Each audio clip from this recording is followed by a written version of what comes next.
Hey, good kind people, what is going on? What is up? A little bit of a late start, but that's okay. It happens. I hope you guys are doing fantastic. Hope you guys have had a nice solid week so far. Just waiting a couple of more seconds, making sure that we don't have any weird kinks, anything, kind of going on. Everything looks to be pretty good. I think we're okay. I actually think we're okay now. What's up? Lee Sanders here. You are checking out the RCWR show. I cannot tell you what episode this is now, because if I'm not mistaken, I believe we have already surpassed our 900th episode. I think we've passed our 900th episode. Let me just double check real quick. I think we might be on episode 903 now. I don't think it's 904. I think we're doing 903 as of tonight, but let me double check here. Yeah, episode 903 of the RCWR show we're doing for you guys, and we're a couple of minutes removed from AEW Dynamite, which was right here in the nation's capital of Washington, D.C., at a venue I had told you guys about a couple of months ago when it was announced that AEW was coming to DC, and it is called the Monumental Sports and Entertainment. No. Actually, it's called the Entertainment and Sports Arena at 1100 Oak Drive in Southeast Washington. If you guys remember, a couple of months back, I had tried to share with you guys some screenshots, things of that nature, and I said, looks like by the reviews, pictures of the neighborhood, it looks like it's in a pretty decent neighborhood. Of course, Southwest DC. 1 minute you can be, just by walking on Southwest, 1 minute you can be on a really nice block, and then boom, just like that, you can be in a pretty bad part of Southwest Washington, D.C. So it can go down just like that. Just like that. Same thing with Northwest. Northeast, yeah.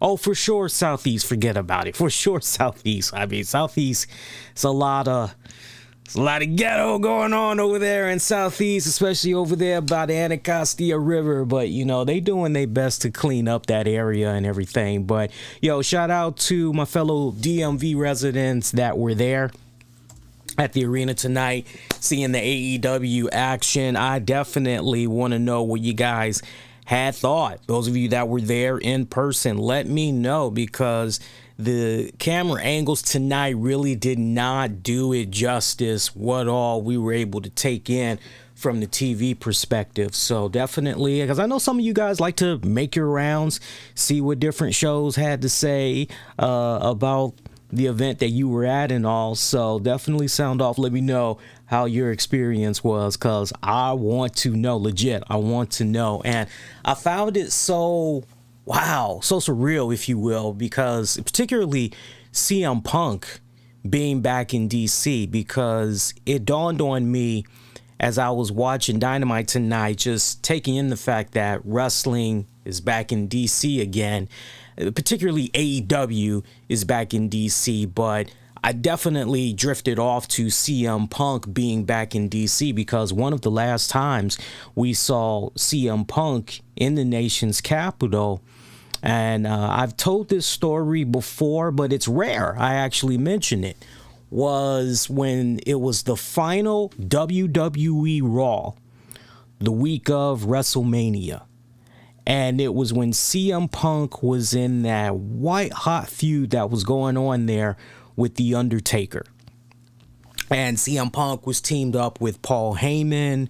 And that final Raw, CM Punk and Paul Heyman, man, did they team up and pull a fast one on our boy The Undertaker. I don't know if you guys remember that, but that was the final Raw where Paul Heyman was dressed up as Paul Bearer, and man, did Paulie did a excellent job. It was freakish how accurate Paul Heyman looked as Paul Bearer. It was just freakish, and I loved it. And CM Punk had the whole urn thing and all that, and when he rubbed it all over him, I actually, myself and wifey, we were at that Raw event. And I'll never forget, she actually had surprised me because she knew how much I had wanted to go to that event. And I remember she had surprised me one day. It was about maybe 3 weeks out before that Raw. And she said, guess what I was able to do? I'm like, I don't know. What you do? She goes, I got us tickets to the final Raw week of WrestleMania. I'm like, wait, so you got us tickets to the Raw before Mania? She goes, yeah. I'm like, oh, snap. And I was just I took so many photographs.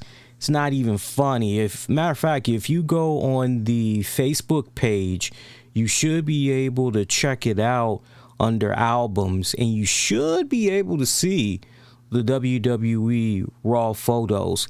But yeah, it was awesome. And as part of that whole experience, something cool, I remember we were able to get a hold of a unique CM Punk commemorative card.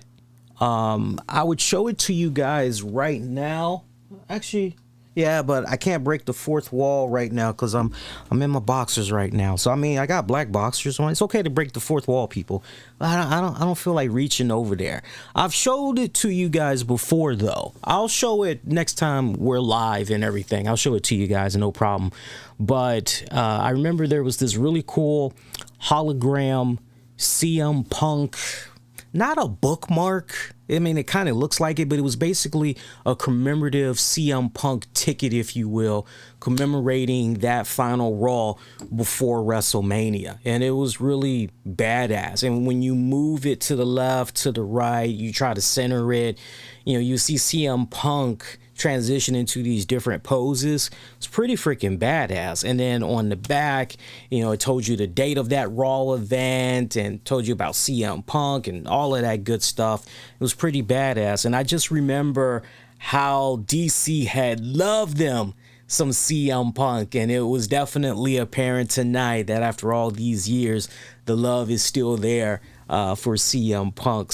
But tonight overall with Dynamite, some good shit, honestly, good shit that we got overall. And I gotta say, honestly, I love the way that they had kicked off Dynamite, kicking everything off with Jon Moxley and everything. And I gotta show you guys this image, because when you just look at this image of Jon Moxley, for those of you that did not watch Dynamite tonight, and you look at how Moxley, when we last saw him 3, almost 4 months ago, you're going, wow, what a difference a few months make, especially when you're able to have some rest, some relaxation.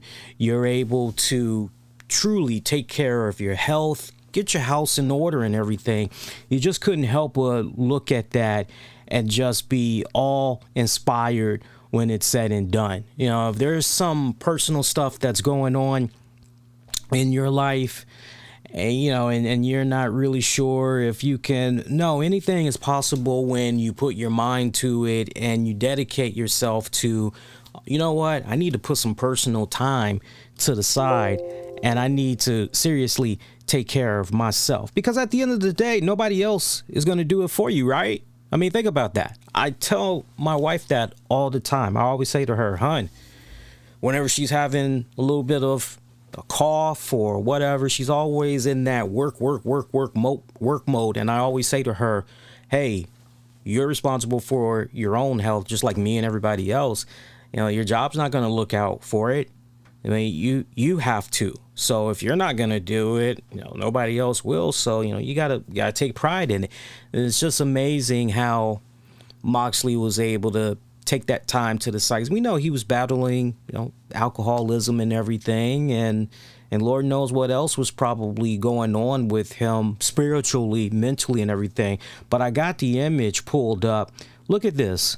For those of you that didn't watch Dynamite tonight, look at this. Let me blow this up for you guys. And I apologize to those of you that are going to be listening to the audio version of this. But I will probably most likely have this image be the synopsis. I'll probably have this image be the thumbnail for the show on the downloads for you guys. But look at this. The top is what we last saw of Jon Moxley. Look at that. That's the top. And then the bottom is how he appeared tonight. I mean, he looks more leaner. He looks healthier. He looks well rested. He looks just, honestly, no bull.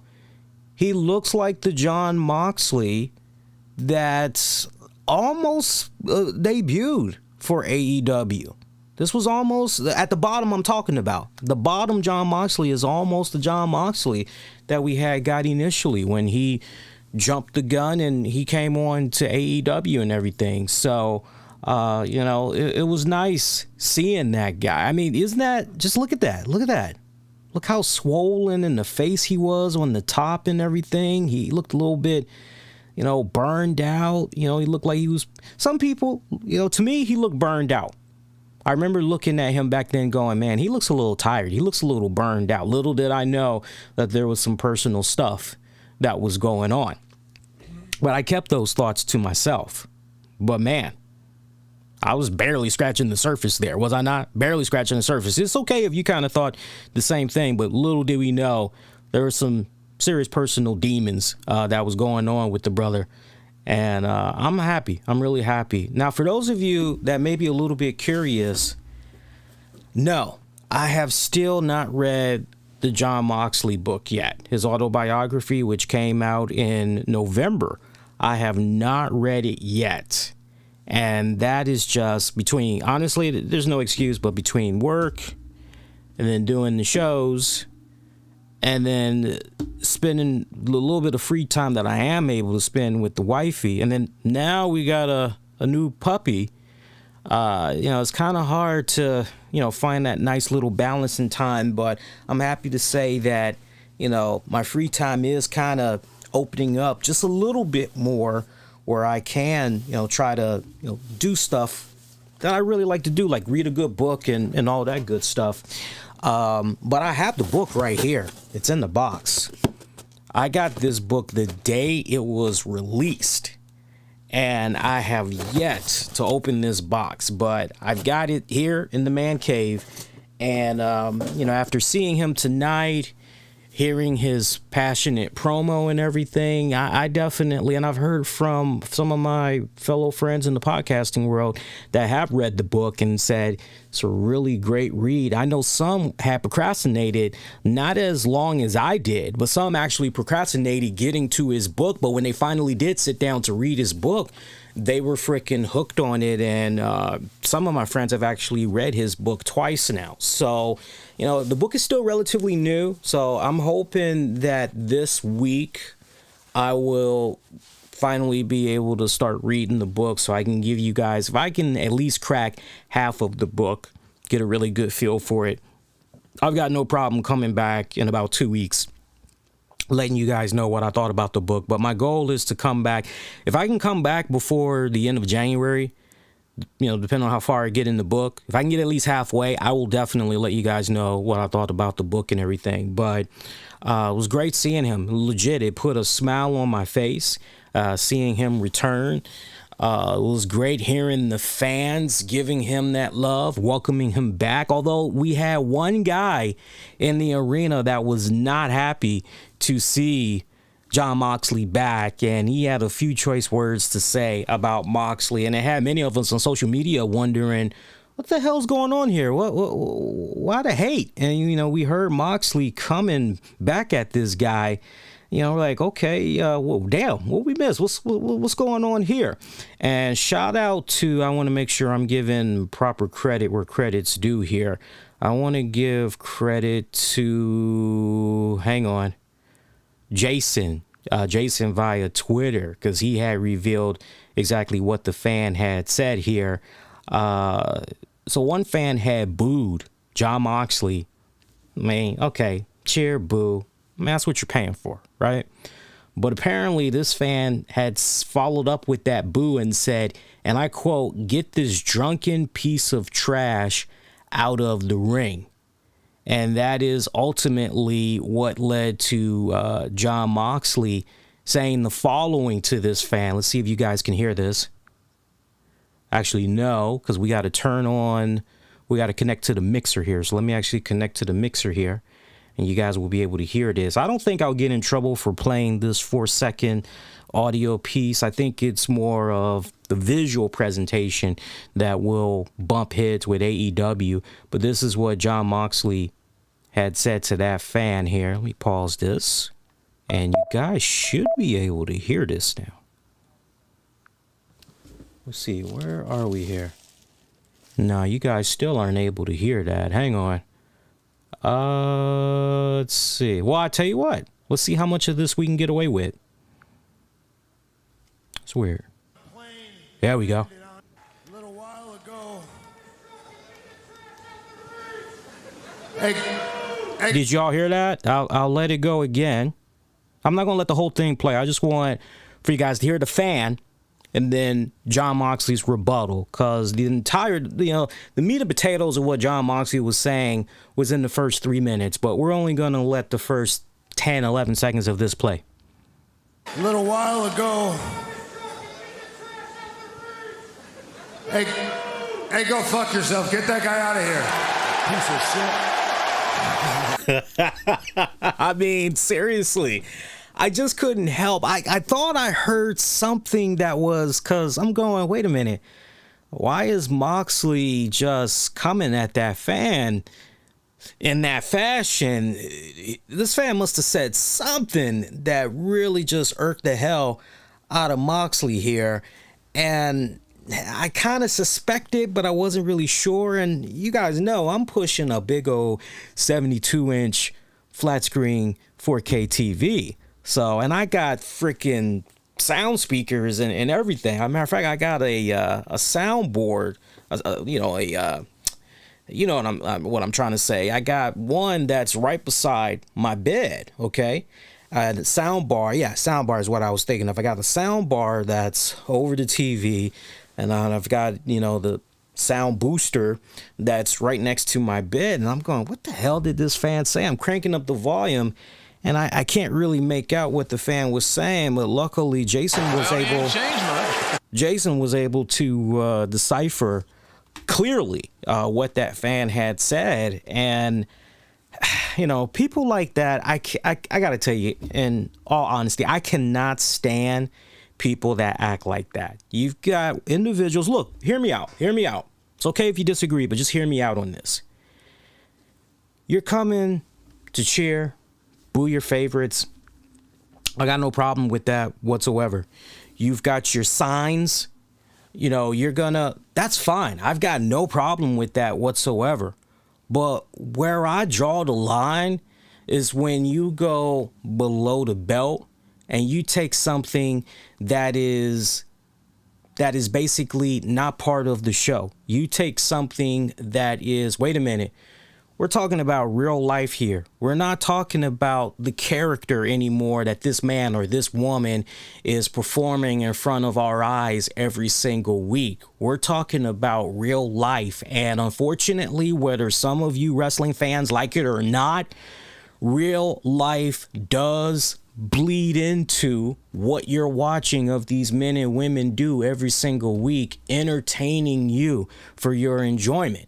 And here we had this real moment here where we know Jon Moxley was going to talk very passionately but brief about the struggle that he has been going through these past couple of months on his road to recovery and everything. All these fans that were cheering for Moxley, they were cheering in unison for this man because they understood the recent struggles that he was going through, and they wanted him to overcome those demons. They wanted him to get better, and they were wishing him nothing but the very best. So this sign of unison that you were seeing from these fans tonight was in celebration of him overcoming his demons and making his return to the sport of professional wrestling, as he's adored by many.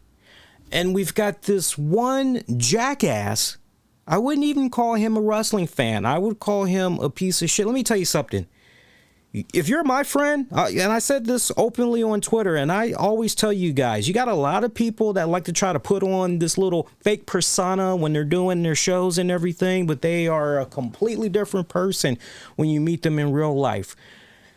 Every single time I come at you guys here live on the show, whatever I say on social media, all of that matches up what you get in real life.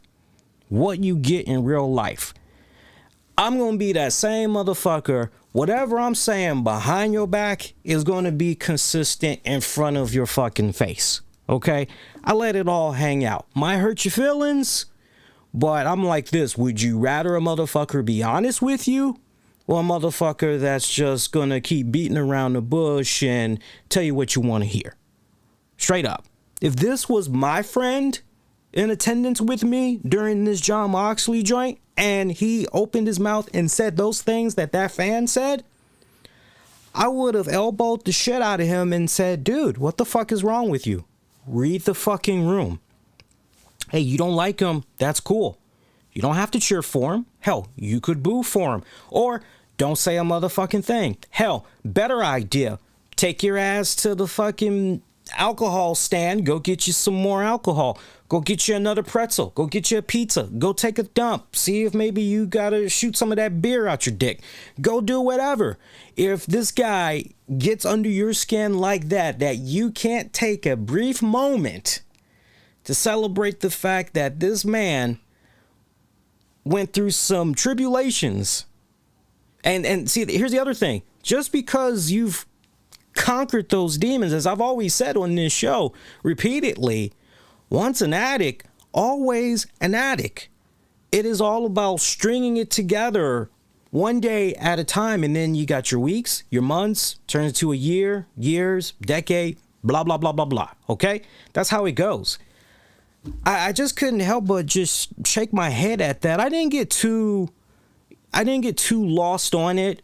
But once I found out exactly what was going on that fan said, I just couldn't help but shake my head and go, nah, man, we don't need those type of people, because those are not wrestling fans. Because the majority of wrestling fans, man, every single time something happens to their favorite wrestler or just somebody that's of the wrestling community, the fans, I love how they all come together and they, oh man, we got to spread the word about this. Oh, that really sucks what's going on with this guy.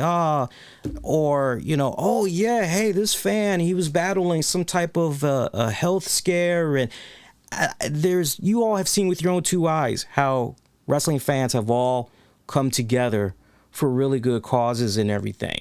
Words of encouragement and all that. And what was displayed for me tonight was just one of those. That's not a fan. That's somebody that basically was trying to go into business for himself, thought he was being cool, thought he was being a nice little badass and all that other fucking shit. And so I don't know if they kicked him out. Now that's my question. Did they in fact actually kicked his ass out of the arena?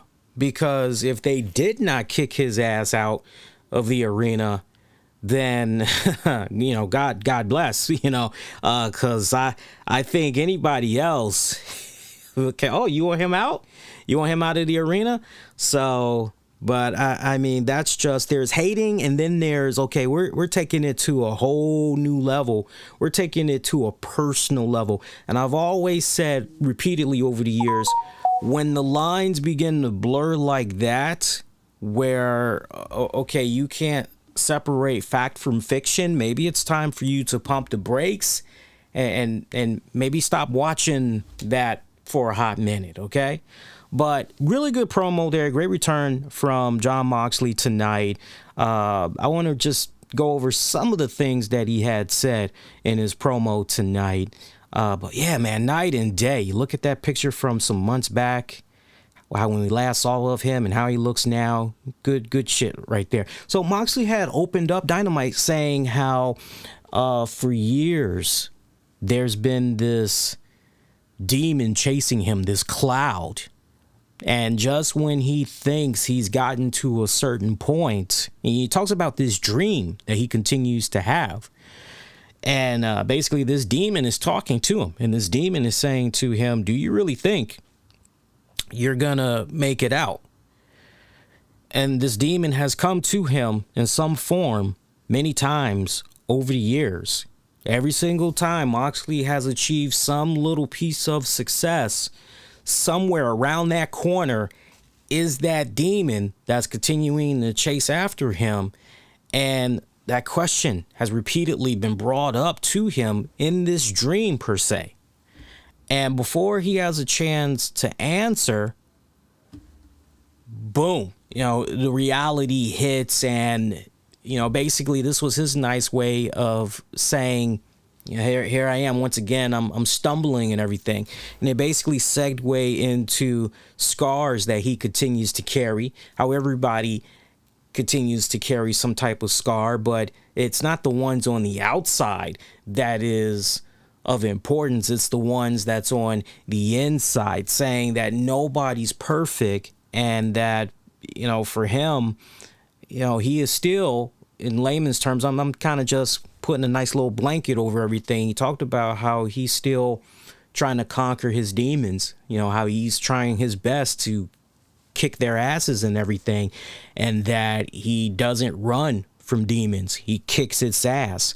And that from here on now, as far as 2022 and beyond goes, he is looking to grab the world of professional wrestling by its balls. And he is looking to pretty much pick up where he last left off and then some. And he talked about how he's truly free, and that he's been to hell. He finds it to be very liberating and challenges anyone in the AEW locker room or around the world. And I thought that was a nice little emphasis that he had put right there, because when he mentioned that little part, remember, and I don't know how far along you guys have gotten with this, but it was announced that Jon Moxley is going to be making his return to GCW. And that was actually the very first official, Moxley's returning to wrestling. But you just knew it was going to be a matter of time before, well, wait a minute, if Jon Moxley's going to be returning to GCW, he's going to be returning to GCW World on January 23rd. You just kind of looked at that and figured, well, surely if he's going to return to that, Tony Khan and them, they most likely have already worked something out, and we're going to see him prior to that GCW World event, because he actually is going to be doing in-ring action at that event. And then sure enough, we get the announcement. My God, I think the announcement was made over the week. It was either over the weekend, or the announcement was made maybe as early as Monday that Moxley was going to be returning on this Wednesday's Dynamite. So it's awesome how everything had worked out. But I love the fact that he said in AEW or the world, because remember, we've been seeing Moxley mixing it up with guys from other promotions and everything. So I thought that was pretty badass that he phrased it. At least for me, it was. But he talked about how he's thirsty, and all he drinks these days is blood. And that got a nice pop from the crowd, and that pretty much was it. I loved it. I fucking loved it. I ate that shit up. Later on in the night, this would have a little bit of ramifications as far as the AEW locker room.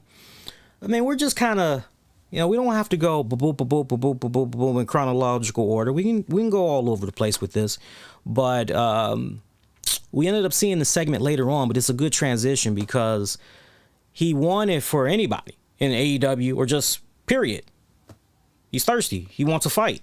Well, nobody came up to him during that talking segment, but later on during the night, Ethan Page with Scorpio Sky, Men of the Year, they did take notice of the fact that nobody else in that AEW locker room interrupted Moxley's promo, let alone came out, challenged them and everything. So Ethan Page is the first one to step up to the plate, and he wants a piece of Jon Moxley. And it's going to happen as the challenge went out and was accepted. Match is official. This Friday, live Rampage on TNT is going to be Jon Moxley taking on Ethan Page one-on-one. So looking forward to that matchup. We'll go into a lot more as far as that Rampage card is looking, because there was a lot that they laid down as far as Rampage this week, and they also laid down what's going down next Wednesday on Dynamite, as it's going to be a bash at the Bash Week edition, their little bash show that they like doing. Matter of fact, I can't believe I'm blanking out on the name already. Bash at the Beach. Yeah, they're doing another one of those events. So we'll go into the card for that one a little bit later on. By the way, some of the in-ring action tonight, not too shabby. We'll get into that Cody Rhodes promo as well. I know a lot of people are looking at that Cody Rhodes promo and they're giving it a lot of praise and everything. Was it a decent promo? Yes, but it was just so all over the place. I just felt confused, honestly. I'll get into that a little bit more later. Wardlow backstage with MJF. MJF talks about how Wardlow was pretty close to picking up a victory over CM Punk, and that he probably would have been able to do it with a tiny bit more seasoning. He could have reversed the cradle pin that CM Punk put Wardlow in, but MJF realizes that today is Wardlow's birthday, and he apologizes to Wardlow, saying he lost his cool last week, and issues him an apology, appreciates all the work that he's put in for him during their time together, talks about how he's been a great friend, a great ally and everything, but brings it back just when you thought, oh, MJF has a little heart after all. Or you could be looking at that nice, sweet talk and saying to yourself, okay, he's probably hearing the Wardlow buzz, so he's just trying to do his very best to tame the beast, if you will. Nah, but we did see his true colors. He pretty much told Wardlow, hey man, not for nothing, but you put your hands on me last week. Can't allow you to get off of that scot-free. Got a reputation to maintain. You're not going to like this, but your punishment, I'm docking your pay. So any money that this brother is supposed to be seeing, I guess this quarter, that's gone. Because MJF just said, yoink! But he told Wardlow, look, you go back out there, you string together a few wins, you're able to win that Revolution ladder match, hand over that championship opportunity to me and everything, you'll start seeing money again. So Wardlow pretty... And I like how we had those silly reports that were being put out there where individuals were saying, WWE has interest in Wardlow. Do you really need to open up that article link, by the way? That's one of those, well, no shit that probably WWE and other promotions are looking at a guy such as Wardlow wonder when his contract is going to come up for renewal, because by God, he could do some amazing stuff with that, man. He's got a great fucking look. He's got a great physique, decent in the ring. I mean, what more could you want? I mean, he's got nice swag. He's got nice charisma that's coming now. I'm loving it. I'm loving how this Wardlow development has been going down all this time. I mean, it's just pretty much been bird crumbs, right? Breadcrumbs, if you will. That's the word I wanted, breadcrumbs, that they've been putting out there for Wardlow. And I like where we're at right now with the brother. I do, but you don't need an article to tell you. You got eyeballs of your own. I just thought that was kind of comical that we had a bunch of websites last week. Blah, blah, interested in Wardlow. Yeah, and I'm interested in the new spicy nuggets from Wendy's. What's your point? Like, who isn't, right? It's kind of one of those type of deals. Good in-ring action. Adam Cole, Britt Baker defeating the team of Orange Cassidy and Chris Statlander in an intergender tag match. Good opener. Good tag team opener. Statlander was a little bit, I'm not nitpicking, I'm just seeing this in real time. There's a couple of spots in there where Statlander was a little bit sloppy. I'll give you one example. There's actually about 3 to 4 examples that I recall from Statlander, but the one that really stands out to me the most was when Statlander was on the outside side ring apron and Britt Baker is standing on the floor surface, and Statlander pretty much does this spinning kind of thing with her leg, as I guess she was trying to get a nice start to spinning herself in the air and then crashing onto Britt Baker. I guess trying to do some type of inverted, I don't know if you want to call it a back suplex or a takedown. I don't know what you want to call it. But it was just so goddamn sloppy. I just couldn't help but look at that spot and just say to Britt Baker, bless you for selling the hell out of that, because clear as day when you go back and rewatch, Statlander barely connected there. What the hell? And then to make matters even worse, you had Orange Cassidy put his hands in his pockets and I'm just going to crash into Adam Cole, baby. And it was just the lamest ass. I just couldn't help but just look at those two spots in the same segment, pretty much going down almost at the same time. Just going, I could have done without it. It was a good tag match. Don't get me wrong. It was a good tag match. But there were just certain spots I just scratched my head and just said, did we really need that? And if we were going to put those spots in there, could we not have tightened it up a little more and made sure that it was, nice and tight and crisp and all of that good stuff? But yeah, Cole, Britt. Matter of fact, now that I'm really starting to think about it, this was actually their first tag team. Yeah, this was their first time teaming together in AEW. And they looked pretty damn good. They both came out to separate entrances. I thought for sure they were going to come out to some nice little new. After all, we got Brody King and Malachi Black. They came out to a nice, what are they called now? The Kings of Black or something of that nature. I thought maybe we were going to see something of that nature. I mean, obviously those guys came later on, but now when you're kind of playing it back in retrospect, you're going, so wait a minute, we can see these two come out and they got a nice, cool, kick-ass new theme entrance, video graphics, and all that good stuff. But it was, hey, look, maybe it'll happen for Cole and Baker in the coming weeks. We'll wait and see how that pans out. But good tag match. Cole, Baker picking up the dub there. I'm liking the continuation of the animosity, the feuding that's been going on between all of these individuals, particularly Cole and Orange Cassidy. Closing moments leading up to Cole and Baker picking up the win.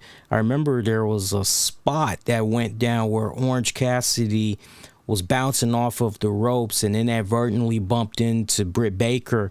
Baker had went crashing into a table that was set up on the outside. You knew at some point that table was going to come into play, because from the very moment that it's introduced and it's set up, even though it's not used right there on the spot, you're going, okay, at some point, okay, we got to remember this, because somehow this prop is going to come back into play.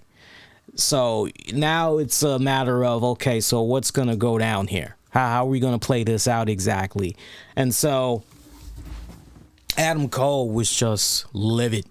He was livid what was going on there. And he lost his freaking cool. He snapped and he pretty much was just pouncing on Orange Cassidy after that. And it was funny because I would have suspected that with all the admiration and kind of a father-daughter relationship that Tony Schiavone and storyline has been having with Baker, I would have thought that Shivani would have came down, check on Britt and everything, and then you would have had Adam Cole pretty much snap at Tony Schiavone, push him away, and Schiavone, hey, she's my friend, and Cole just, I would have thought, but maybe in retrospect, it's kind of good that they didn't go in that direction, because you really wanted to isolate this and really have it be about Cole and Cassidy, do you not? Considering how things played out later on, where Adam Cole, pretty livid after he was checking up on Britt Baker, decided once and for all he wants to be done of Orange Cassidy, so he challenged him, and it was accepted. Next week on Dynamite, it's going to be a lights out match, no disqualification, no count out, anything goes. That should actually be a pretty damn good matchup. I'm looking forward to seeing that one. I mean, they really planted some strong seeds here and setting up their Bash at the Beach for next week. I like how we had some of the people that were cracking jokes online too, because they were talking about the temperature. They're like, well, wait a minute. How can we do a Bash when it's only January right now? What the hell is wrong with you guys? It's cold as fuck where I'm living. Hell, I still got snow. What the hell you guys are talking about? Bash at the beach. Hey, man, it's warm and sunny somewhere. Doesn't just have to be in North America. It could be warm and sunny, you know. Work with them, man. Just work with them. That's all I got to say. Just work with them. Oh, but good stuff right there. Chris Jericho was chatting it up backstage with Santana and Ortiz. He could barely get through his promo, that Chris Jericho, when he opened up talking about Eddie Kingston. Eddie Kingston, as Tony Khan had revealed during some tapings for Dark, apparently, Eddie Kingston is going to be out for a couple of weeks. He is dealing with some type of a orbital issue, some issue with his eye. And it's being estimated he may be out for just a couple of weeks. They're saying 3, possibly 4. Now, Eddie Kingston is supposed to be doing something at GCW. I believe he's supposed to be doing something at this weekend's GCW event. Because if I'm not mistaken, I'll have to rely on you guys to correct me. If I'm not mistaken, he is supposed to be involved in some type of tag team action. And so it's one of those deals where, okay, so is Eddie still going to at least make some type of an appearance? Because, I mean, the way things are looking right now, reportedly, he's been pulled from that GCW event. So, you know, as far as I could tell, I have not seen anything as far as a official statement from GCW. And I remember I was browsing earlier today, but I did not see anything from GCW. But yeah, kind of weird. And actually, no, wasn't a tag team match that he was supposed to be doing at GCW, the World on GCW pay-per-view. Looks like he was actually supposed to be doing a match with AJ Gray, as AJ Gray had called out Kingston for a potential match at the pay-per-view. But yeah, it looks like it's not gonna be happening possibly. So we'll continue to see how that plays out. I don't know. Maybe they might do a surprise, or maybe they might go in a different direction. Who knows? But Jericho had said something along the lines of, Eddie Kingston, I could give a shit about you. I give a shit if you don't like me, blah, blah, blah, blah, blah, blah. Some shit like that. And Santana and Ortiz, they actually jumped on Chris Jericho, told him, yo, you need to pump the brakes a little bit, you know, because Kingston, he's our friend, he's our boy. And they actually took it a step further and said, you know, there is one thing that Eddie Kingston, you know, our brother did make, you know, as far as points, very valid points, which is this about you, Jericho. Yeah, when was the last time you truly, you know, did something for somebody else instead of for your own pleasure? And I'm paraphrasing, but the point that they were making was hey, this whole Inner Circle, Pinnacle, Jericho, when were you really there for us? Say, when we were trying to go after Tag Team Gold, when were you really, really there for us?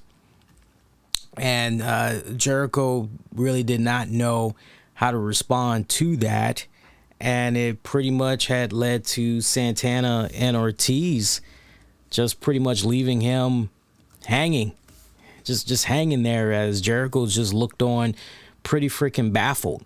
So kind of a nice little development that you got going on there, because Santana and Ortiz, they really had pushed the envelope here with Jericho. They were saying, look, man, we're always involved in some type of stuff that involves you, but when were you really, really solely in our corner?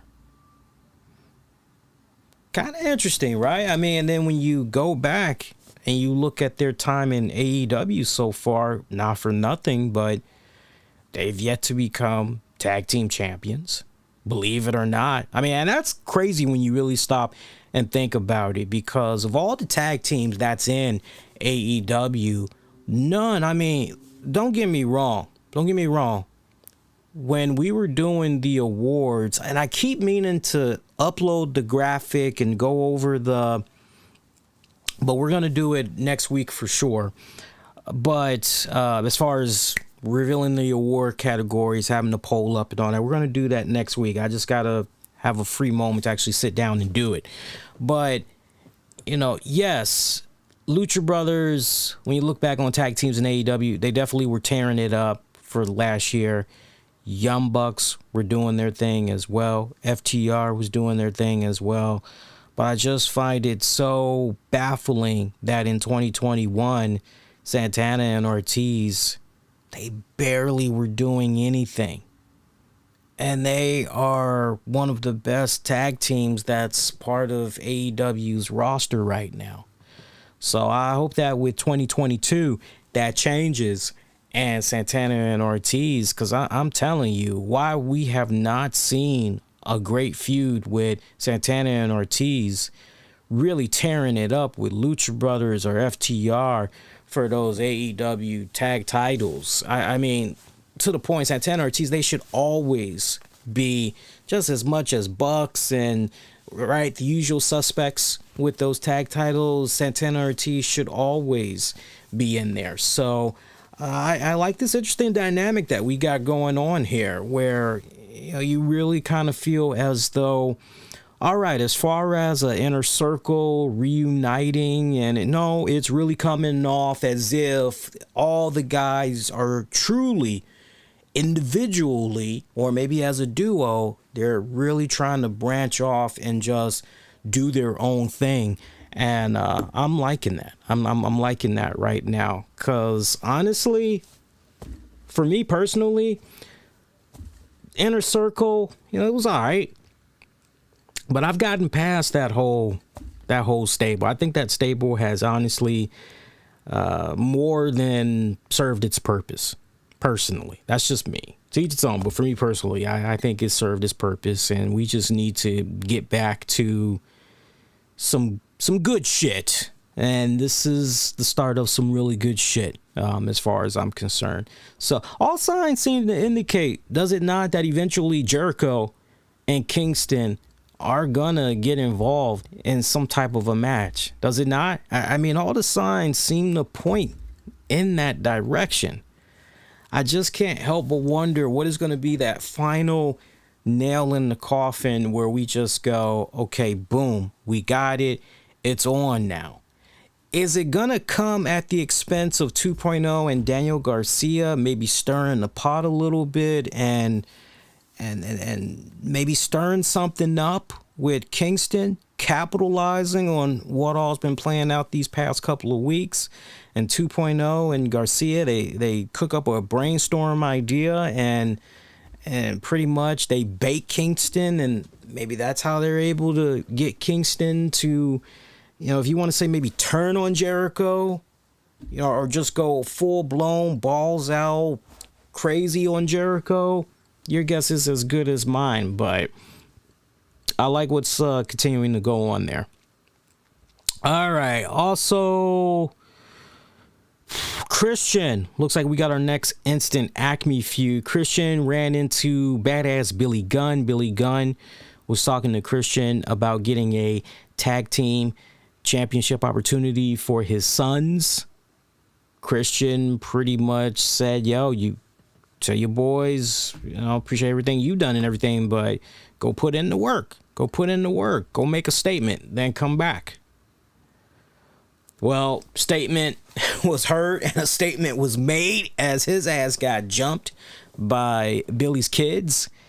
And yeah, so boom, there's your next instant Acme feud. Now, I believe, don't quote me on this, but I'll check later on when we get ready to talk about the full card for Rampage this week. But if I'm not mistaken, I believe Gun Club, Luchasaurus, and what's the other guy? Jungle Boy. I believe they're going to have that match next week. I could be wrong, but I believe next week is when they're going to be doing that. All right, let's address the big elephant in the room. Cody Rhodes. Cody Rhodes making his return. The the TBS champion. No, I said it right. The TNT champion. Making his return.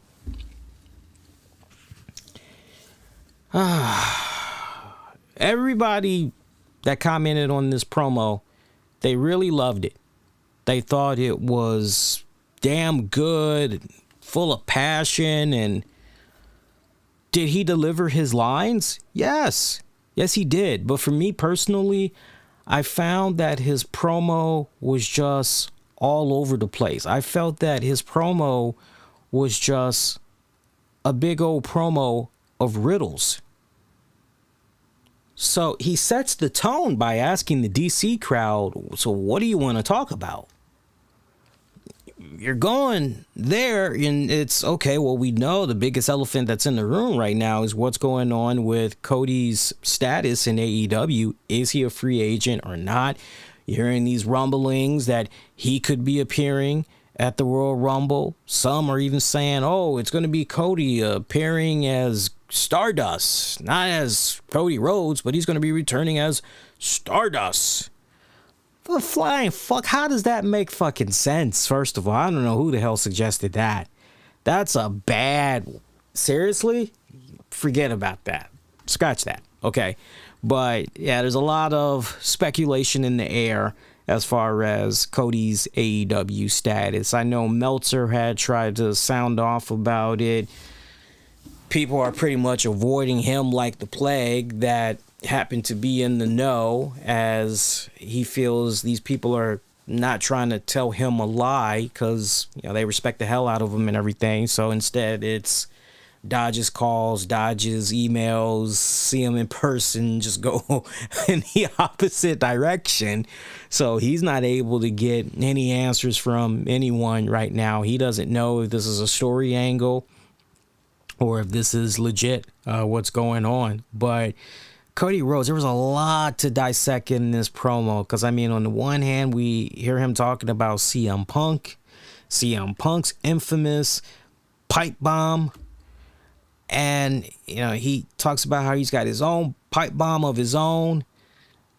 There was a roadmap that he envisioned to things that most people felt were too taboo at the time, such as going to Japan, working with Ring of Honor, working with the Young Bucks, working in ROH, working with ROH.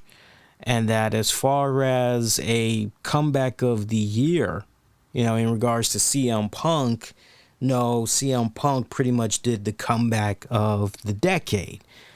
You're just kind of, okay, I kind of see the dots connecting here, a little sporadic. Okay, I'm intrigued. Keep going. Cody from there talks about how someone did do the job, did do each of these things and put himself over. Talked about how he pretty much was the grain. He was that next evolution for professional wrestling, pretty much presenting everything that's happening now and everything, addressing the question on why does he not turn heel. He says he does not turn heel because the fans were in his corner when he was at his most lowest in his career, and they pretty much were right there, lifted him up, lifted Brandy up, and pretty much for that reason and that reason alone, he is not going to turn heel. The Forbidden Door was addressed. He said that as far as the Forbidden Door goes, there was one long ago, and that he was the one that built it. So basically, this is him taking a shot at Tony Khan, saying the whole Forbidden Door. No, Cody was the one that pretty much set up the blueprint. You know, he had the structure in place for it. He's the one that built it. Okay, there wouldn't be a Forbidden Door without him. Okay, so we're going, and he starts bringing up the Young Bucks. Talks about how he was gone for 2 weeks. And he does a Young Bucks diss saying, I know Red Dragon graduated from hip toss class, but I don't need to see the Bucks beat developmental again. Damn. Talk about a fucking burn. Seriously. And then he takes a shot at the Ricky Starks Jay Lethal feud. He has a message for Ricky Starks, which is avoid the lethal injection, because once that is applied, nobody has kicked out of that. Pretty much he feels Ricky Starks is barking up the wrong tree on this one when it comes to Jay Lethal. Malachi Black, very complimentary of this guy. Talked about how this guy needed no help, but he decides to go in and recruit a guy named Brody. And when you have a name such as Brody, you better fucking deliver. And Brody, King that is freaking delivering. And he mentions a nice little dig to the major headline that went down with WWE this week, which we'll get into, about WWE changing Walter's name to Gunther, and to which about the whole Brody King coming into AEW. He pretty much had said something along the lines of, hey, it's, not like, Brody, came into here and, we called him Gunther or some stupid shit like that. So, sporadic. I mean, he's just pretty much all over the place right here. And you're getting to a point where you're checking this out and you're going, and to the person in the chat that's asking the question as far as their geography location, no, I do not.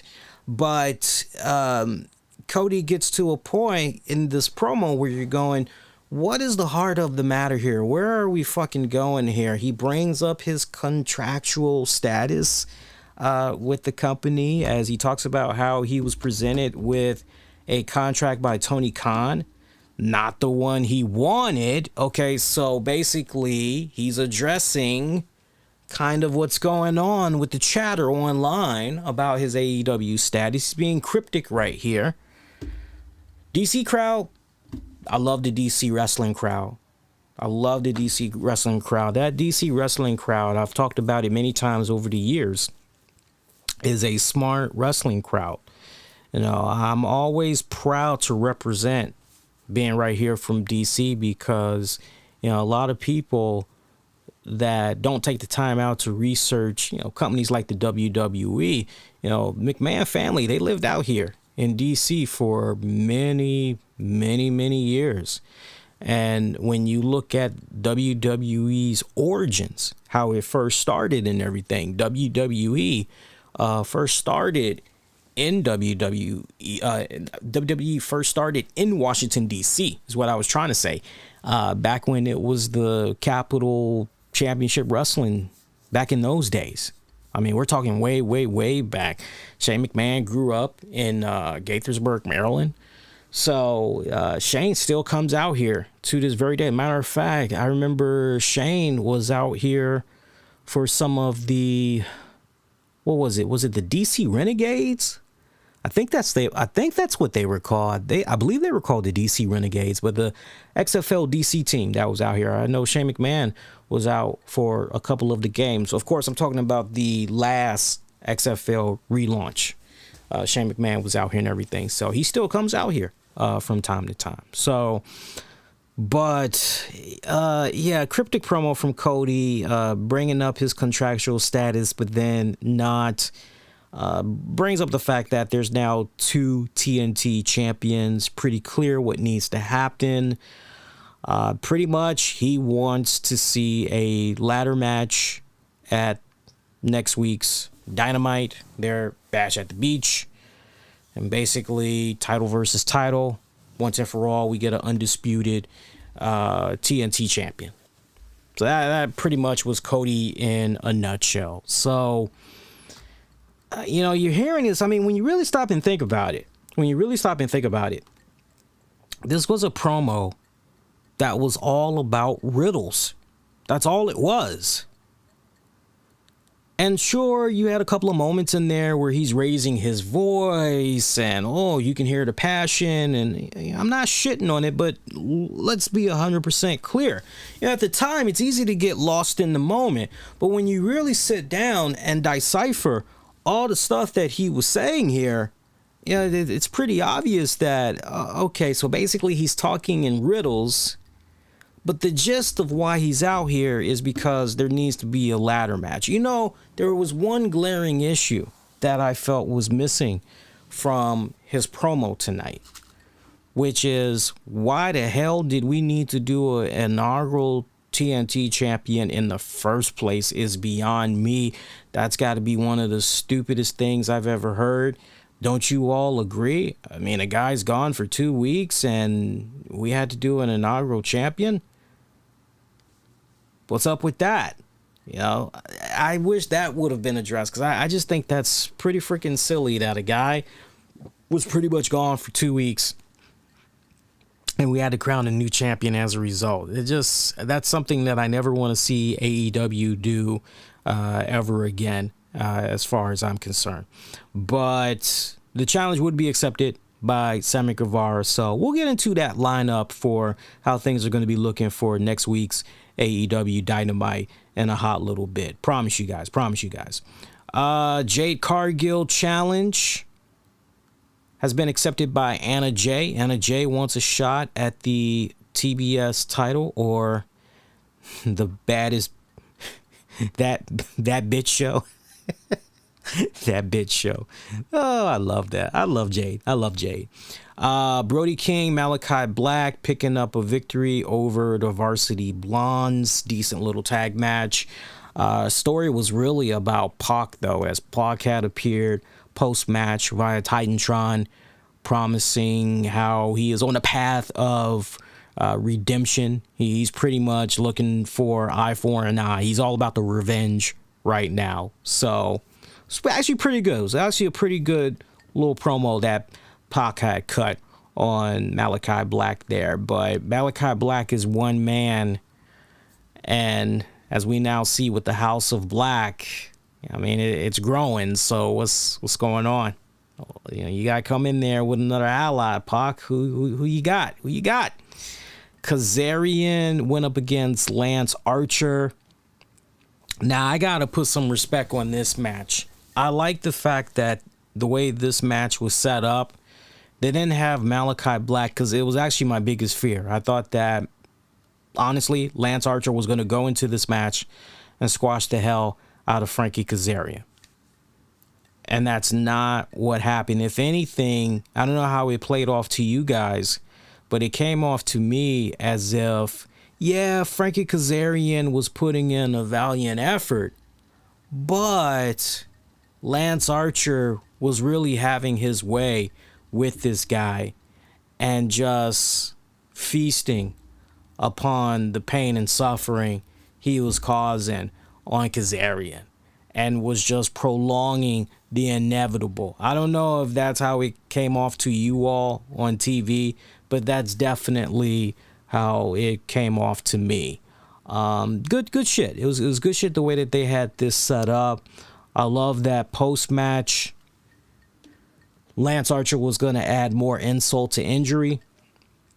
He had a steel chair in hand, and he was getting ready. Actually, I think he did connect with that steel chair, but I remember there was about to be a choke slam at the top of the stage ramp that Archer was going to do to Frankie Kazarian, when the next thing you know, Hangman Page came out.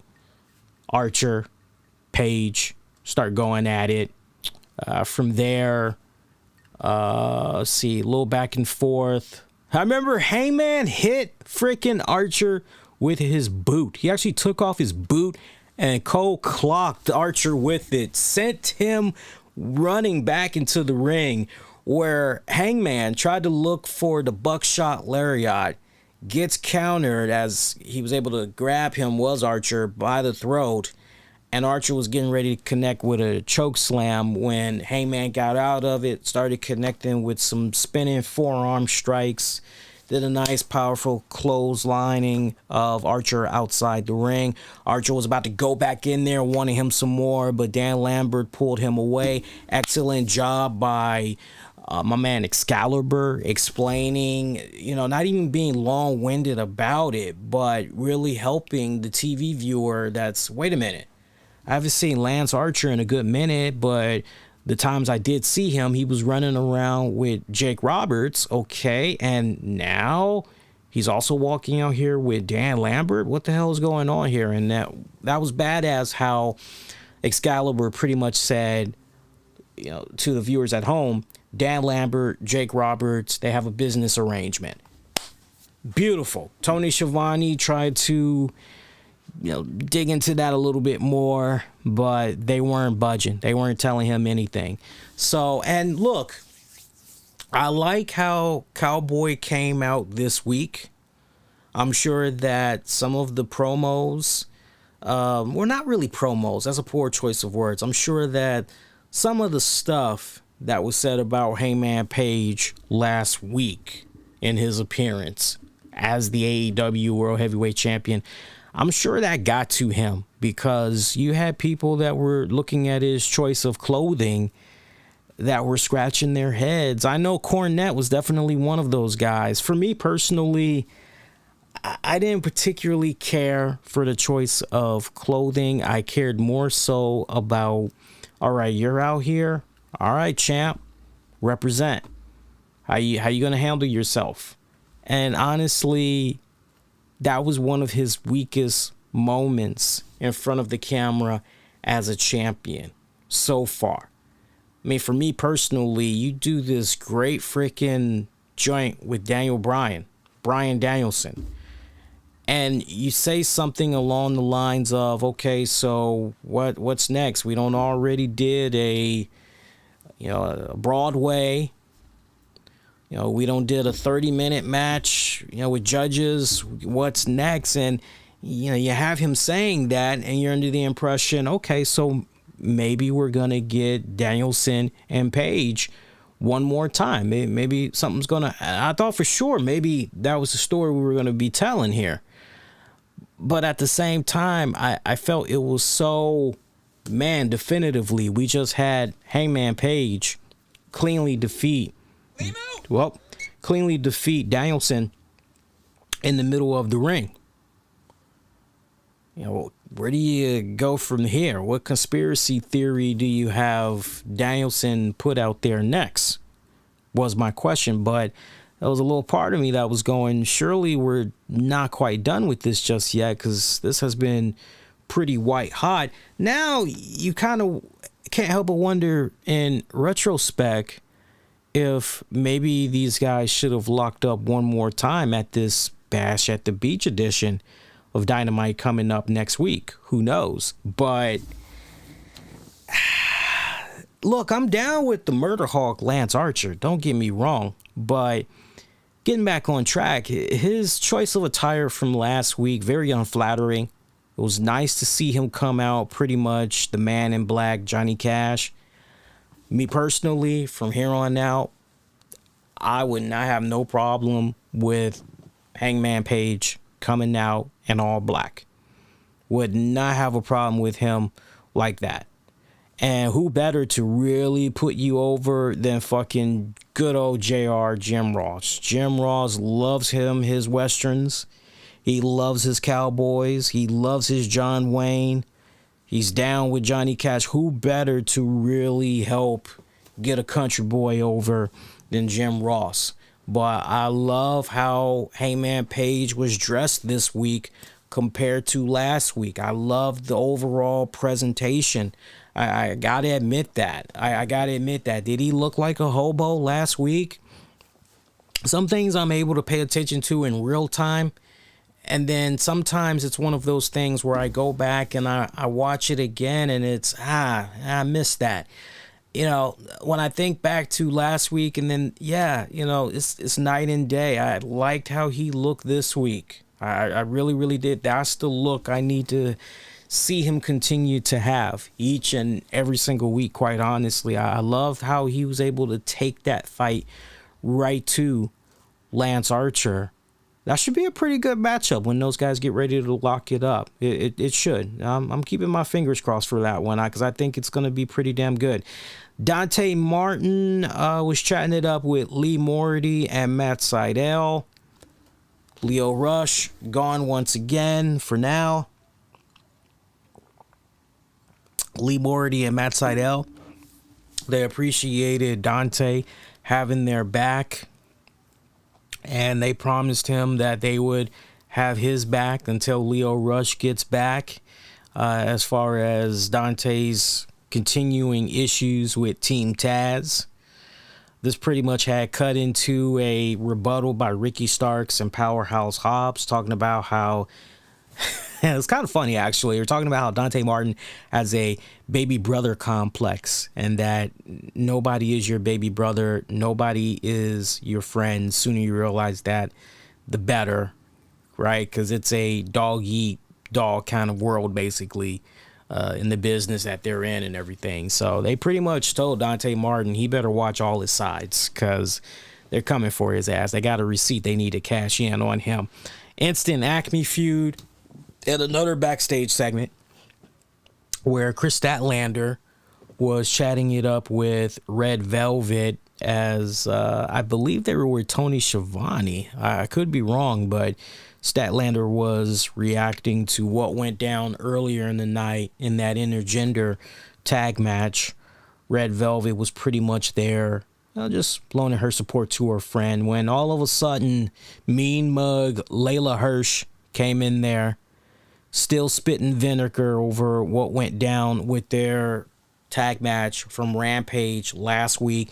You got to check out my review for Rampage, by the way. I always review Rampage. We don't do a live show for Rampages, but I do provide live ongoing coverage over at the 411 Mania site on Friday night. So for those of you that maybe are running around, you're dealing with work, you're not in front of a TV, not able to watch Rampage on Fridays, just go on the 411 Mania site and I'm always there providing live ongoing coverage. And then as soon as Rampage is over, I come right back with a post of a review for Rampage and everything.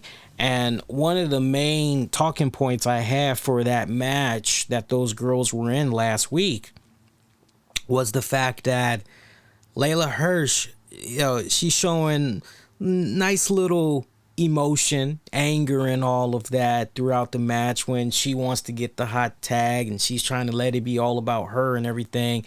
But when she finally did that hot tag by it wasn't even a hot tag, actually. Let's back up. She tagged herself in as Statlander pretty much had the match in the books. And Layla Hirsch ended up costing her team that consisted of Statlander and Red Velvet the victory.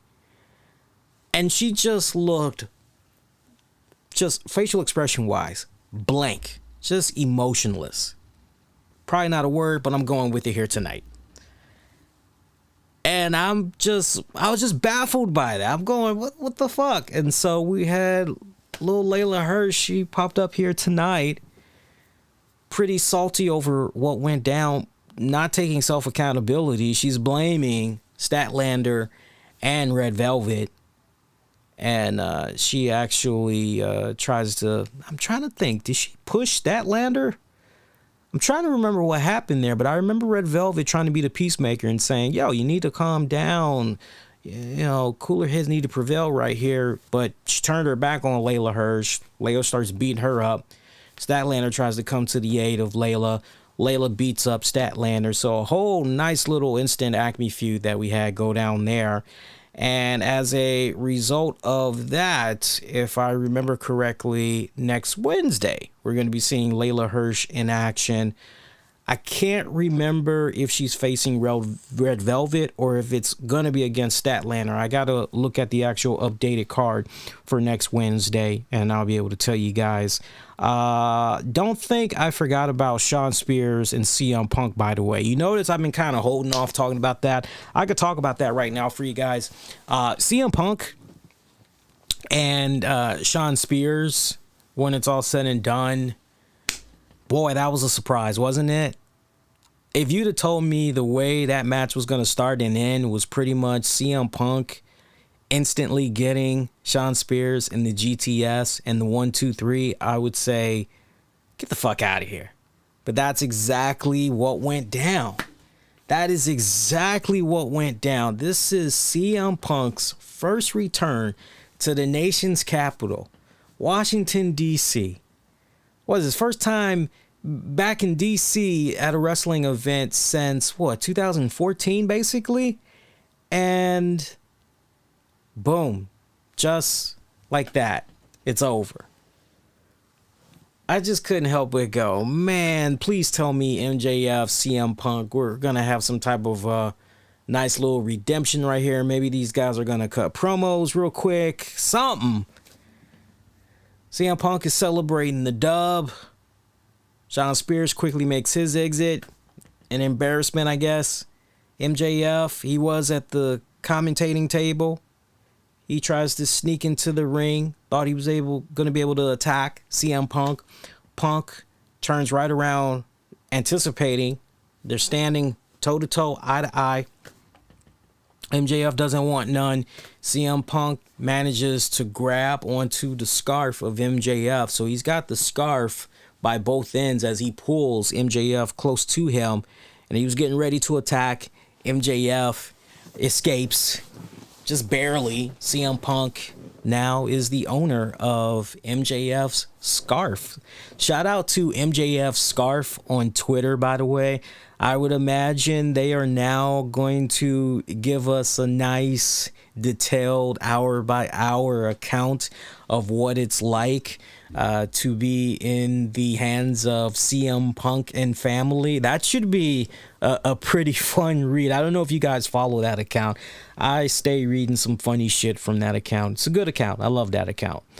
Let's see. Serena D picking up a squash victory over, what is her name? I called her Cora Jade, but it's actually Sky Blue. Poor Sky Blue. Poor Sky Blue. Seriously, man. Poor Sky Blue.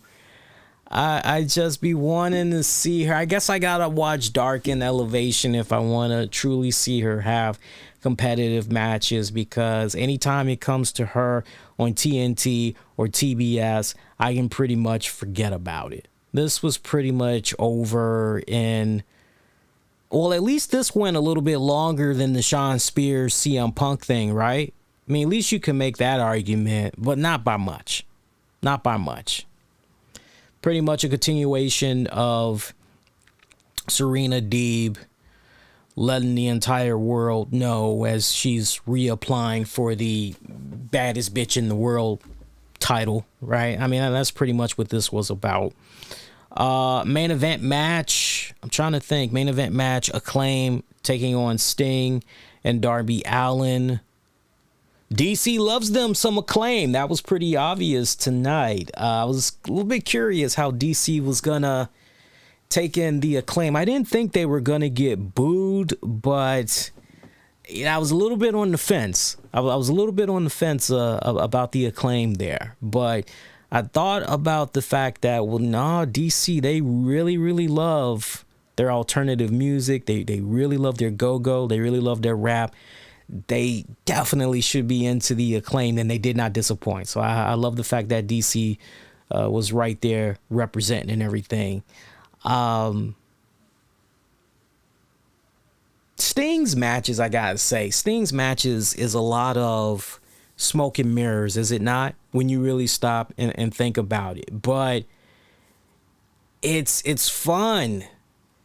At the same time, it's on another level as far as I'm concerned. You know, it's kind of interesting the way that these Sting matches continue to be executed, taking high priority of the fact that Sting is getting up there in age, and the proper and smart utilization that is being done to Sting in these tag matches and everything.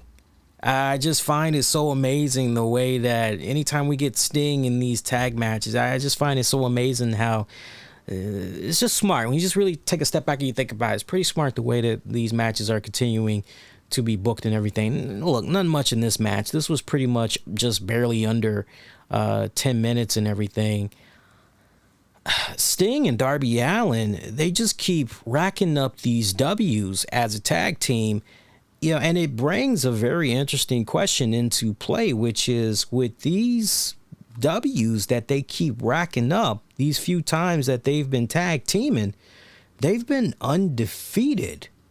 If I'm not mistaken, I'm thinking about something that had involved FTR, but I don't recall that being a tag match. As a matter of fact, if you guys will indulge me, I'm actually going to go look at Darby Allin's match history right now, and I can definitely recall the matches that I'm talking about. There was something that had involved FTR. I don't know if maybe that was a singles match, and I'm looking at it right now.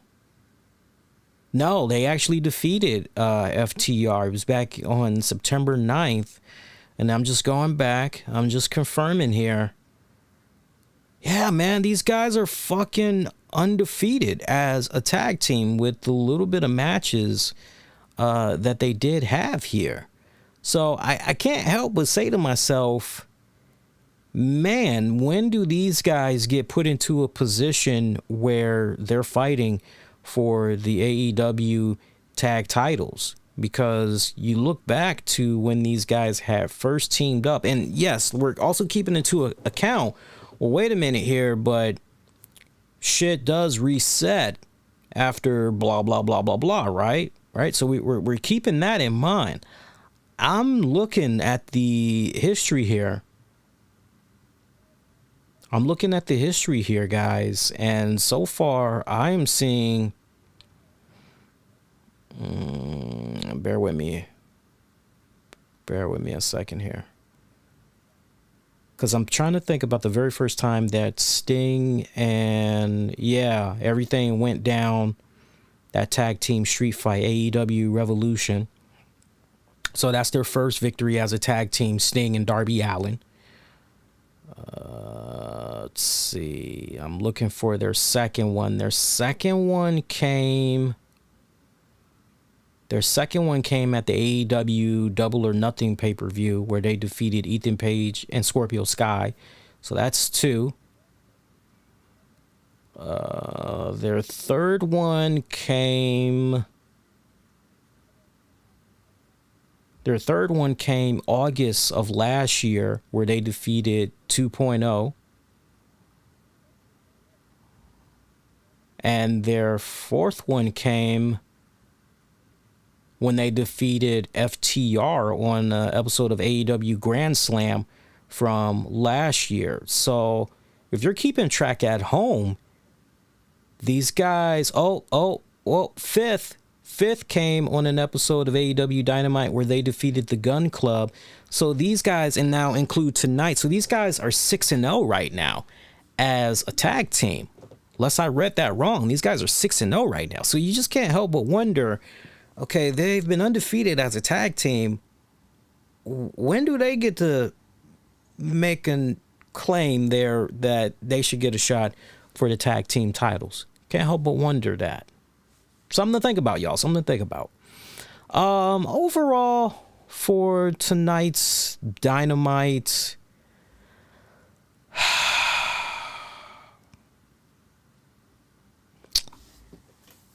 good parts. There were definitely some good parts to this. I like the fact that Billy Gunn is pretty much now taking, I mean, he'd been in the Christian role when you think about how Christian has been operating with Jurassic Express. But now we really have Billy Gunn in the forefront here. And I like that. I like that because ultimately, you know, in the coming weeks, we're just going to see a 6-man tag match with all of these guys. And fucking Billy Gunn can still go, as we've seen if we've watched episodes of Dark or Elevation or some of the recent TNT shows, TBS shows and all that. So we know that he can still go and everything. But you also had Moxley returning, was definitely good. You also had some surprises there, like Spears, CM Punk, the King Black tag team debut. That was also pretty good. But then I would say the Kodi promo. I think the Kodi promo is what really is going to have a lot of people talking. You know, that's going to, if you really just decipher what he was saying in real time, you're going to be saying to yourself, what the fuck is he trying to say here? It's like, 'cause all I'm hearing is riddles. But to everybody else, it's going to be, oh my God, it's finger licking good and all that shit. I don't know about that. I really don't know about that. The setup there for Cassidy Cole next week, that should be pretty good. So-so episode. I would say a so-so episode, everything considered. I barely am giving this episode a thumbs up. I would probably rate this episode maybe a 6. Maybe a 6 out of 10. Can't go any lower. I definitely ain't going any higher. So definitely want to know what you guys think. Sound off, let me know. But yeah, that was Dynamite for this week. If you guys been enjoying yourselves so far, if you haven't done so already, please make sure that you go out of your way and you hit that like button. When you do that, you really help push, especially via YouTube, push our content out there more for the YouTube community to check out. Helps out as far as YouTube recommendations go. So smash that like button. Make sure you also feel free to hit that subscribe button as well, however you're checking this out, so you don't miss out on future content that comes your way on a weekly basis. So we didn't do NWA coverage, and as you guys saw, I got a poll up asking you guys if we should maybe switch it up, maybe have our NWA coverage. It's not going away.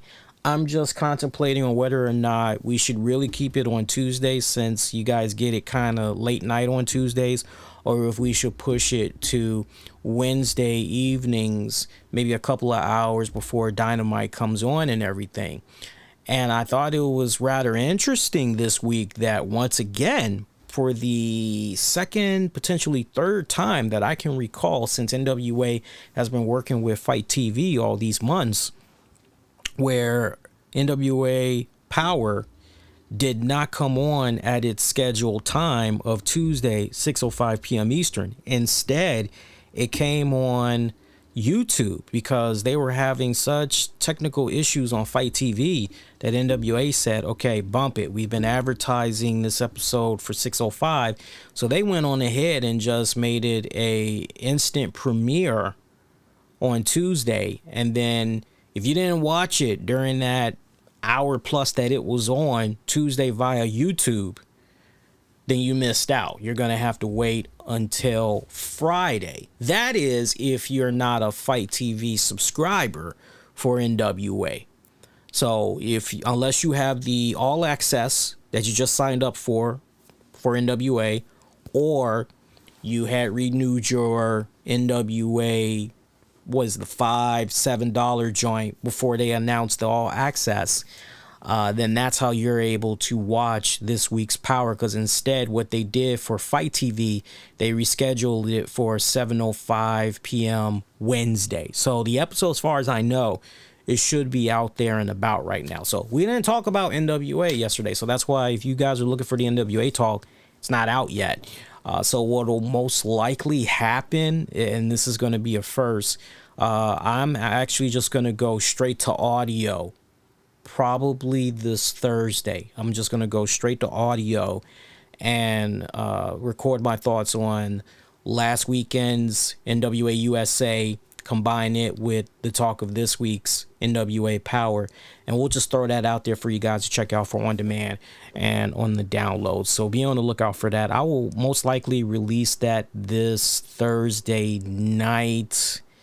That way we can kind of get ahead of the next NWA USA episode that's going to be dropping this weekend and everything. Let's see. So that's that. Real quick, let me do this real quick.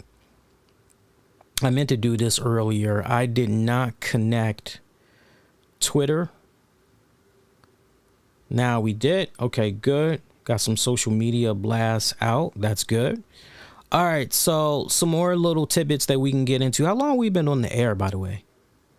That's not bad. We've been on about an hour, 31 minutes. Big talk of that, talking about Dynamite. So real quick, as far as Rampage for this Friday, this is how the card is looking. Roppongi Vice are going to be teaming up one more time. They're going to be facing the Young Bucks. Ethan Page will be in action against Jon Moxley. Hook will be in action as he'll be facing Serpico. I always mispronounce that name. I wish I could just call him Serpico, me personally. But that's going to be going down on this week's Rampage. I thought they announced one more match for Rampage, but I believe that's the full card. Also, in regards to that AEW Bash at the Beach card, this is how the card is looking right now, or rather, Beach Break. Beach Break. You guys got to forgive me. I keep Bash at the Beach. Beach Break. Here's how Beach Break is looking. Here we go. I got the match card here. So once again, next Wednesday's Dynamite, you're going to see Cody Rhodes and Sammy Guevara square off TNT Championship ladder match. Adam Cole will take on Orange Cassidy in a lights out match. Chris Jericho, Santana, and Ortiz will team up to face Daniel Garcia and 2.0. Red Velvet will face Layla Hirsch. And that's it. I'm sure there'll probably be a couple of more matches that'll be announced, but that's it for now. That is it for now. Let's see. Also, AEW Dark for this week. For those of you that didn't get a chance to check out the AEW Dark Elevation and Dark Results, here's your AEW Dark Results from January 17th. Ruby Soho defeated Kenzie Page. Jay Lethal defeated Alexander Moss. Frankie Kazarian picked up a win over LeBron Cazzoni. Austin Gunn and Billy Gunn defeated JB Cole and TIM. Lee Moriarty and Matt Sydal defeated J.R. Miller and Marcus Cross. Meanwhile, Private Party picked up a win over Chase and Maury and Patrick Scott. Tay Conti was in action as she picked up a dub over Amira. For AEW Dark, January 18th, Gun Club, Austin and Colton defeated Bison XL and Linares XL. Layla Hirsch defeated Catalina Perez. Lance Archer, meanwhile, defeated Liam Cross. Varsity Blondes got a victory over Adrian Alanis and Liam Gray. Bear Country defeated Brandon Bullock and Jameson Ryan. Sky Blue, I'm telling you, I gotta go to the Dark and Elevation shows. It looks like Sky Blue picked up a win over Robin Renegade. Meanwhile, Anna Jay picked up a win over Tiffany Neves. Red Velvet picked up a win over Vipress. Orange Cassidy and Wheeler Yuta beat Peter Avalon and JD Drake. Daniel Garcia beat up Anthony Green, and Adam Cole picked up a win over Khan. No, that's got to be Kaun. Khan? Kaun? Kaun. Kaun? Maybe. Who knows? Who knows? Also, don't forget, guys, there's going to be for free. You'll be able to watch it live on Fight TV. Actually, two things. One, I know this weekend GCW is doing that World GCW event. There's a pre-show. That pre-show, if I remember, you have to pay for. Sadly. Yeah, I know that sucks, right? Wait, I gotta pay just to watch a fucking pre-show? What kind of shit is that? I know, and it doesn't look like they're offering. It doesn't look like they're offering a bundle. I mean, I'll double check for you guys. I'm actually on the Fight TV site right now, but it doesn't look like they're offering it for free. Yeah, no, it is free. It is free. All right, so the World on GCW pre-show that's going down this weekend, you guys will be able to watch that. So give you guys a really good look at what all is going to be going down. And if you're interested in the actual pay-per-view, that's going to cost you $24.99. You heard me right. That's going to cost you $24.99. And then also don't forget that this weekend, also there is going to be a Hall of Fame ceremony. I'm trying to see if I can pull up the image here because I had saved it. I don't know. Hang on, guys. I don't know because there was a ceremony I wanted to tell you guys about. Hall of Fame ceremony. I can't remember from which promotion, though. So I remember looking at it going, oh, shit, because it is going to be inducting LuFisto. So bear with me a quick second here. It's going to be inducting LuFisto. I found it, guys. Yeah, Game Changer Wrestling. Game Changer Wrestling. They are going to, GCW, basically. Yeah. Why isn't it on here? I'm trying to understand why isn't it on here on Fight TV. Hang on here. Let's see. Because there was a Hall of Fame joint. And I thought I saw that it was free. Yes, it is free. Here it is. See, the layout, if I could give some advice to Fight TV, especially since I'm a correspondent for them and everything, and I'm a content provider for them, when it comes to the new upcoming stuff, these guys really got to do a better job in pushing the newer stuff up front, up to the top. So, for example, when you go to type in GCW and you look at the results, the very first thing you see is the World on GCW pay-per-view event that's going to be coming up. They got the $24.99 price tag. Then they got the World on GCW pre-show. Then they've got Fight and Focus, the World on GCW live from Hammerstone Ballroom. But then after that, they've got GCW Road to Hammerstein Combo. And then they've got the GCW Say You Will event. Well, we already know about that one. That was like 4 or 5 days ago.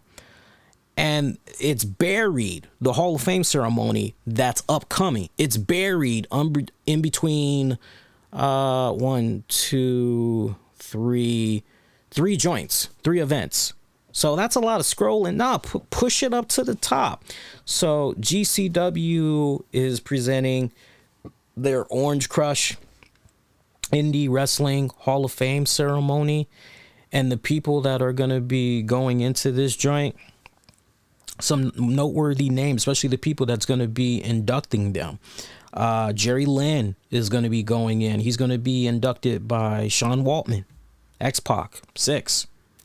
Homicide is going in. He'll be inducted by Chris Dickinson. Ruckus will be inducted by Sanjay Dutt. Dave Prazak will be inducted by CM Punk. Tracy Smothers, last I checked, we don't know who is going to be inducting Tracy Smothers. I mean, I can check one more time in real time for you guys just to see if it's been revealed who'll be inducting him. I'm not seeing anything yet. And then LuFisto is going to be inducted by Lenny Leonard. So I'm actually going to be checking that out. That is actually going to be free. So all you guys got to do, download Fight TV on your respective device.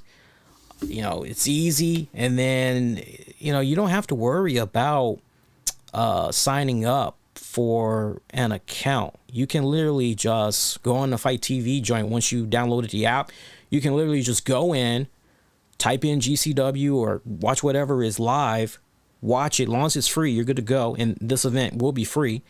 You don't have to worry about logging in and all that other stupid shit unless you want to be able to interact with the chat. That's when you got to worry about that shit. But even at that, logging in only takes a couple of seconds. So, what's the screenshot, Austin? I'm curious. What's the screenshot? What's up, Austin? It's fucking crazy, man. Shout out to Jay Bulldog too. He was commenting earlier. Don't think I'm ignoring you guys. It's just certain flow in my head, and I gotta try to pick and choose the right openings.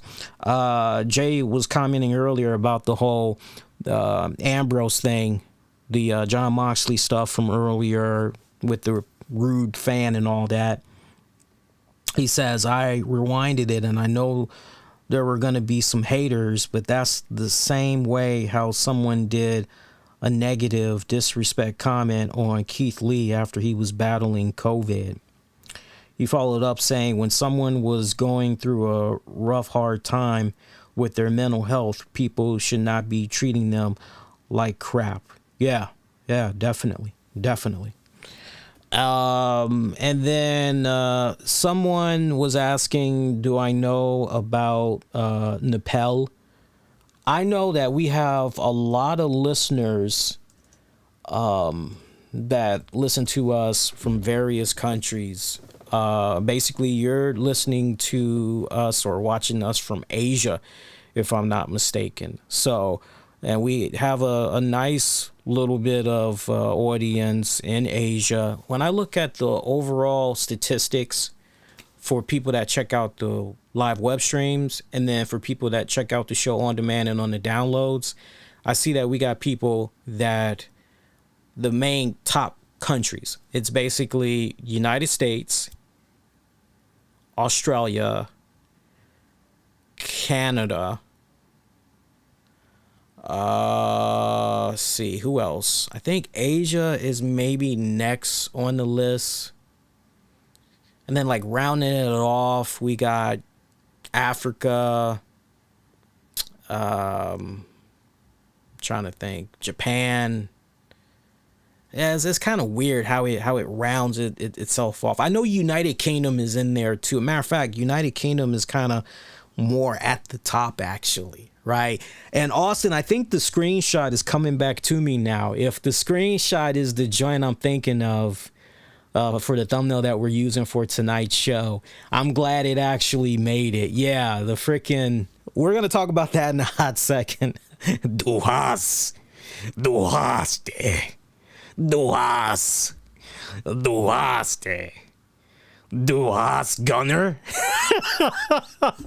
Duhas Gunther.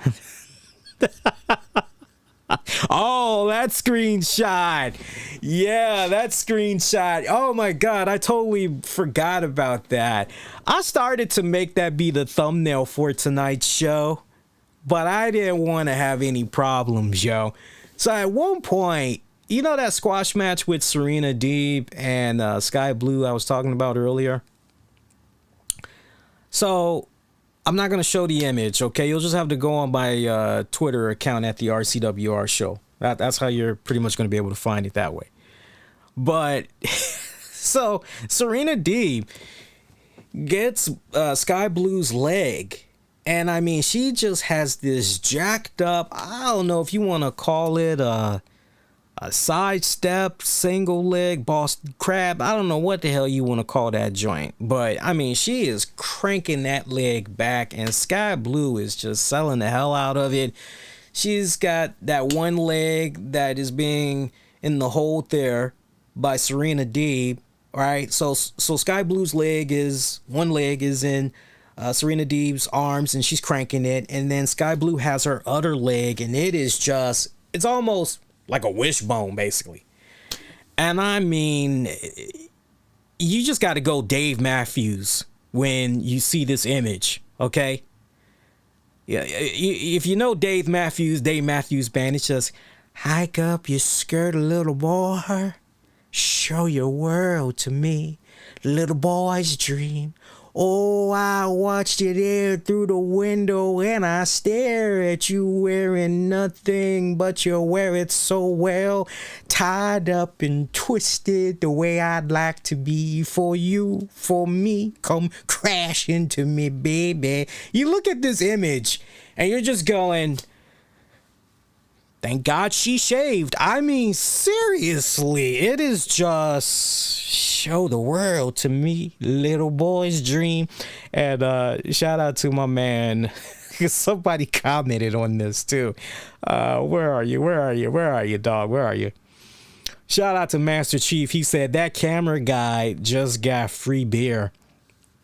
And I was like, the hell he did. Shit. I mean, that was just a fucking... And I'm thinking, okay, cameraman, you can go now. I mean, we got the angle. You can go.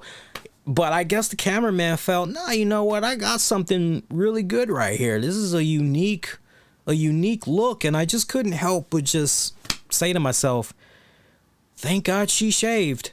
Seriously, thank God she shaved and made sure all of that. Because, I mean, cameraman was just, how you doing? It was just fucking bonkers, man. Fucking bonkers what was going on with our camera guy. I thought we were talking about the other joint, Austin. Du hast.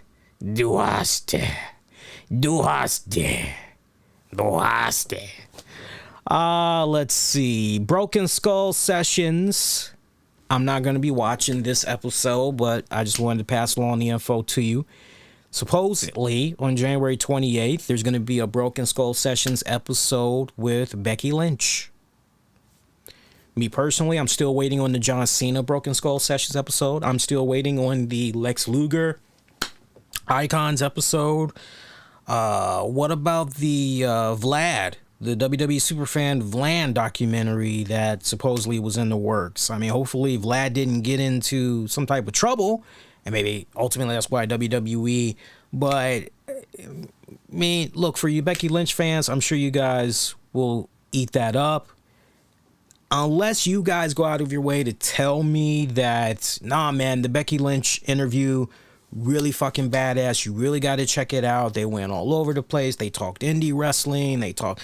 unless it is really a, no, you really should watch this, I'm not watching that. But I'll rely on you guys to tell me. Because once in a while, I like you guys to tell me something I don't know. Right? I like that. And that's going to be the first Broken Skull Sessions of the new year. So... By the way, real quick, can I comment on the WWE 2K stuff? You know, everybody's having a cow because Rey Mysterio is on the front cover. Look, man, teach its own. But being a gamer since the 1980s, let me tell you something. The only thing I give a damn about when it comes to my video games, how's the plot? How's the graphics? How's the replay value? Is the replay value extremely high to the point just again and again? Just as it sounds, replay value. I'm going to keep going back to it again and again, even long after I've beaten the game. There's going to be other cool stuff that I could find myself getting lost in. You know, it's not just going to be on my shelf collecting dust because let's be honest, most people don't really give a damn about the fucking front cover. It could be a blank front cover with just the text of what that game is. People care about what's on that cartridge or that disc. That's what it's all about at the end of the day. Lord freaking knows the amount of video games that I have collected over the years, and once I'm done playing it, it's just gone on my shelf. And heaven forbid I decide, oh, I want to part with some of these video games.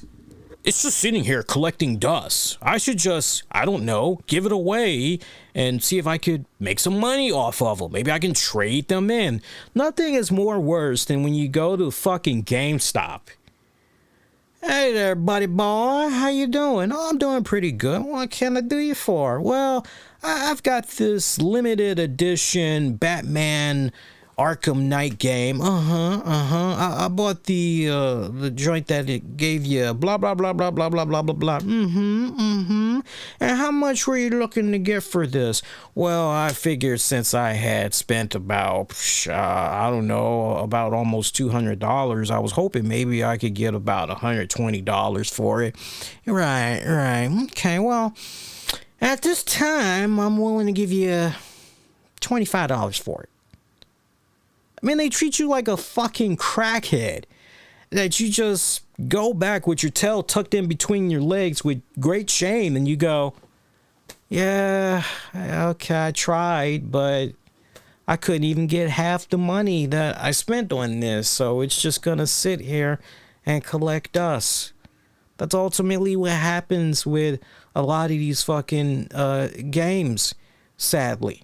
Right? And then look at the digital turn that we're in right now as far as our media consumption. Most of us are now saying, okay, wait a minute. Fuck this.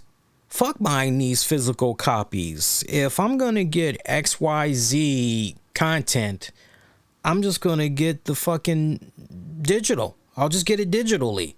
I've got the storage space for it. I'll just download it. There you go, GameStop. There you go. I don't have to worry about you motherfuckers. Nowadays, the only reasons that a gamer would have to, and I really wish more podcasters would dive into this. Luckily, I'm still playing video games, so I know what it is. I know what the deal is.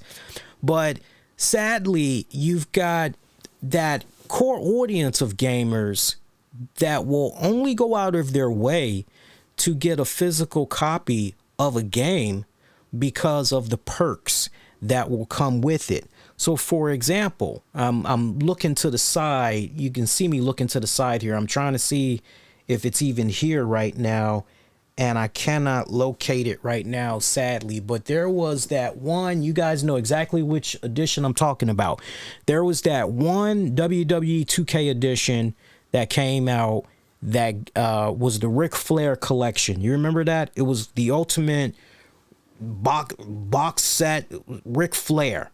And it came with a Ric Flair Hall of Fame ring. All this time I have been able to see it in this man cave, and now all of a sudden I do not see it. It's fucking crazy. I know I did not throw it away, but it's just crazy that now I don't see it. But it came with a Ric Flair Hall of Fame ring.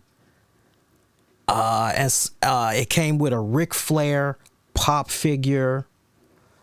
If you play WWE Supercard, you had got, some QR codes so that you could, all you had to do was just take your phone, take a picture, an in-game picture of that QR code while you were in WWE Supercard to get your exclusive playable cards and all of that cool shit. And I just remember, so if you're a gamer and you're very into the physical, what are the perks for getting this game?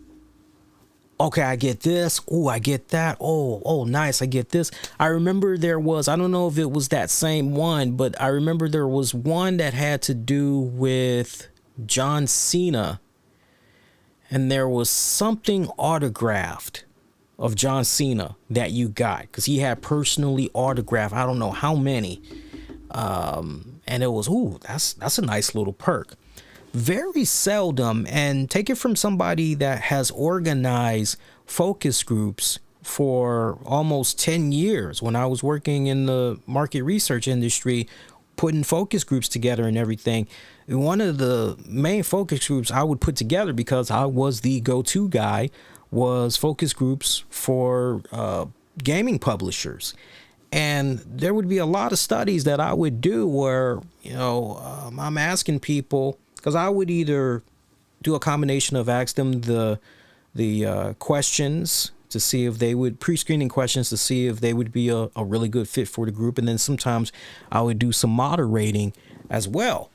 But I remember one of the questions that would always pop up would be, hey, you care tremendously about what's going on with the cover of this video game franchise. Once we were able to establish, okay, you do play video games, you're really into your video games, which of the following is basically true about you? You care deeply about the artwork of the video game cover. And I just remember all the studies that I would do, that would be a very, very small factor. Now, you show me a gamer that cares tremendously about the gaming covers, to the point that that gamer is maybe that gamer is maybe, give me a second here, might hear some echo. No, you're good. That gamer likes to take their gaming covers and maybe they put it up on a wall or something. Maybe they like to have it up on some type of a display case or something of that nature where they're showing it off, rather than just have it be as a fucking bookcase. You feel me? Okay, to that fan, I'm not, okay, you like the artwork, you like, okay, all right, cool, I can respect that. But in all my years, I'll have to swing that question out to you guys. You guys know of any friends or family members that are into their video game covers of that magnitude where, oh man, fuck. Oh man, what the fuck is wrong with this company? Why they put that motherfucker on the fucking cover? Me personally, I wish it could have been Bobby Lashley. Great year that he had. I wish that it Roman Reigns, for as long as he's been the Universal Champion, I wish he could have graced the front cover. In a perfect world, being honest with you guys, in a perfect world, I would have had Bobby Lashley, Roman Reigns, Brock Lesnar, Karrion Kross, assuming that it really, if it was the NXT Karrion Kross, okay?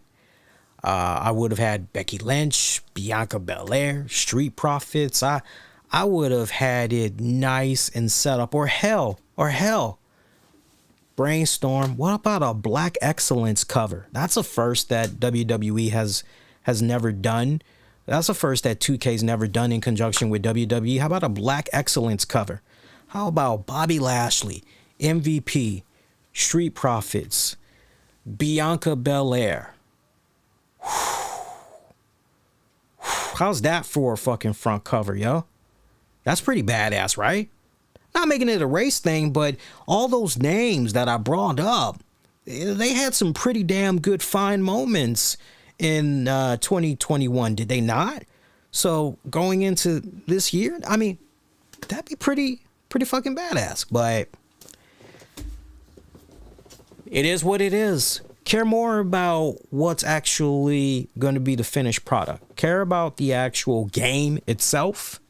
Because when it comes to the rating, the reviews, ranting and all of that, that's where it needs to count the most.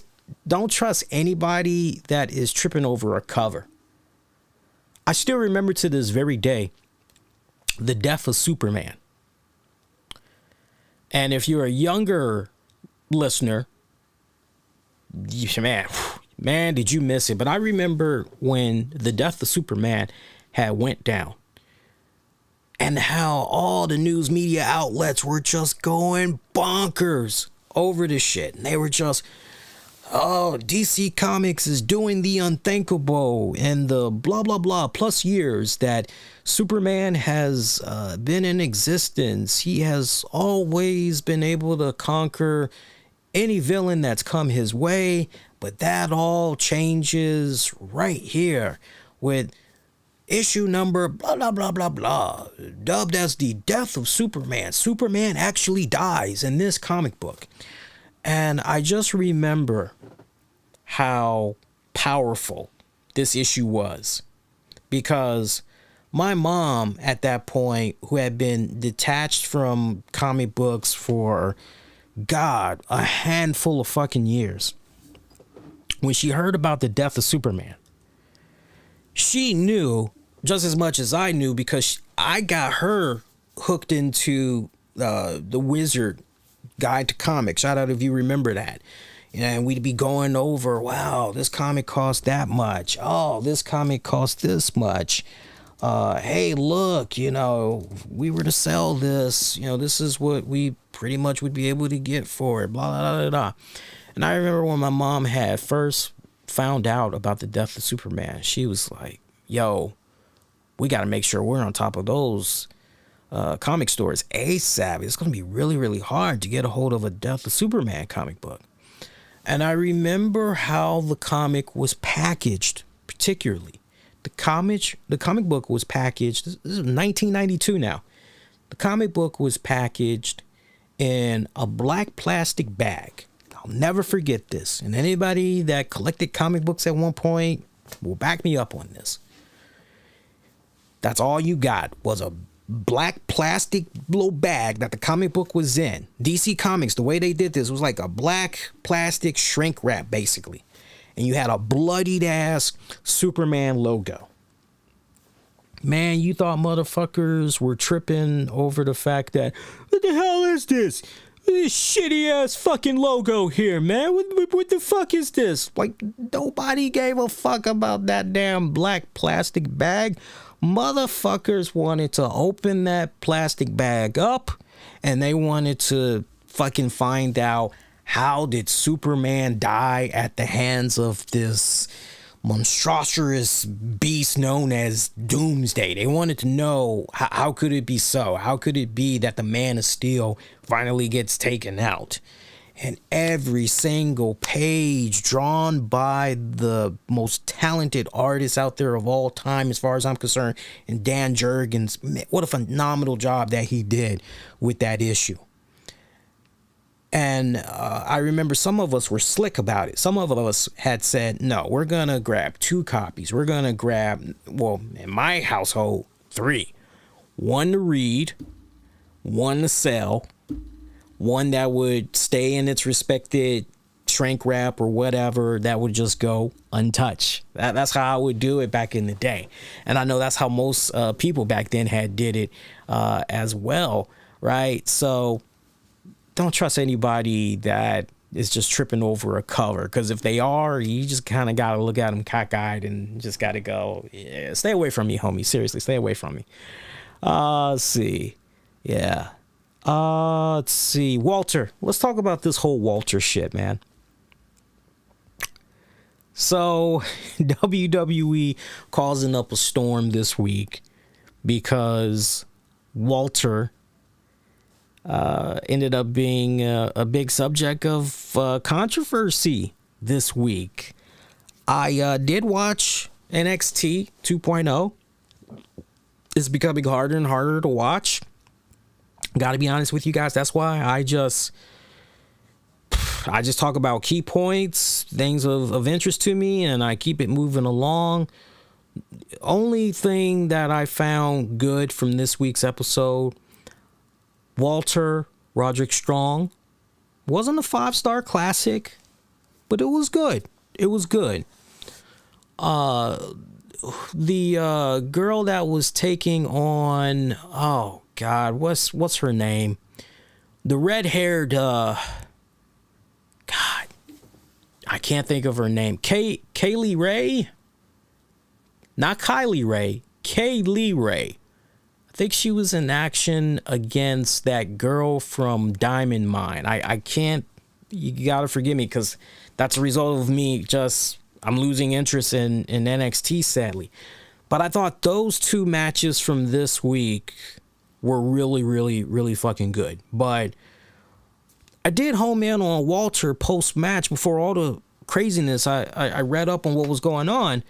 You know, Walter saying after he defeated Roderick Strong that he is Gunther. And I'm going, sure, buddy, whatever that means. Great fucking fight. And then it freaking turns out that apparently WWE, they had trademarked the name of Gunther Stark, which upon doing further research, it turns out this was a Nazi fucking, what was it, a general or something like that. So you're going, oh, what the fuck have we gotten ourselves into here? And so WWE decided, okay, let's go ahead and let's just drop off the Stark part. Let's just call him Gunther, right? We're like, okay, sure, whatever. A lot of fans are in a frenzy. You had a lot of fans that were in a frenzy because of just the name change, period. But then you have fans that were in a frenzy because, wait a minute, this name is connected to who? Say what?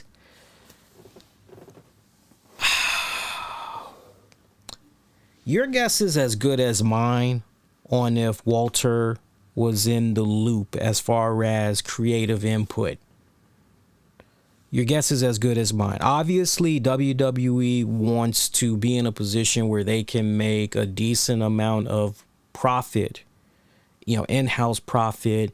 And most likely, Walter was not willing to relinquish name and, you know, copyright, all that good stuff. So this is how we pretty much got to this point that we got to, most likely. So what I can't help but wonder is how much in the creative process did Walter have any input as far as, okay, let's go with this. How about this? See if we can get away with this name. Your guess is as good as mine. I remember a long time ago, I know most of you guys remember this, but does anybody remember the funny story that Mark Henry told when, I don't know who it was. I don't know if it was maybe Michael P.S. Hayes, or if it was Vince McMahon. I kind of feel as though maybe it was Michael P.S. Hayes. And the suggestion was made, let's call you the Silverback. And Mark Henry, a little smart guy that he is, he had already done his research at some point. Somehow he knew. And it's like, are you crazy? We're going to name me after a gorilla? Do you know how racist that fucking sounds? Do you know what kind of frenzy you're going to cause by having me go out there and you're calling me the Silverback? And so that had got dropped real fucking quick. Real fucking quick. Look that up if you've never heard that story before. So I can't help but wonder how much input did Walter have in this? And if he did have creative input, was it a case where he came up with the name, the first and or last name, and he didn't think nothing much of it as far as, you know, researching, making sure that everything is on the up and up, you know, ain't gonna have no problems? Or was it a case where somebody in creative or whatever, all right, this is your new name, this is what you're going with now, and Walter just, what? Okay. But it's just a sad that they had to, not somebody in WWE, to do the research and go, ooh, we made a boo-boo.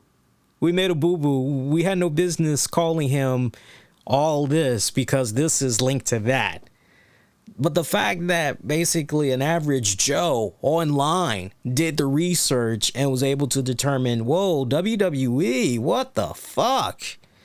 And now we're going with just Gunther.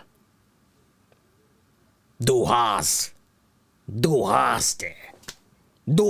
Gunther.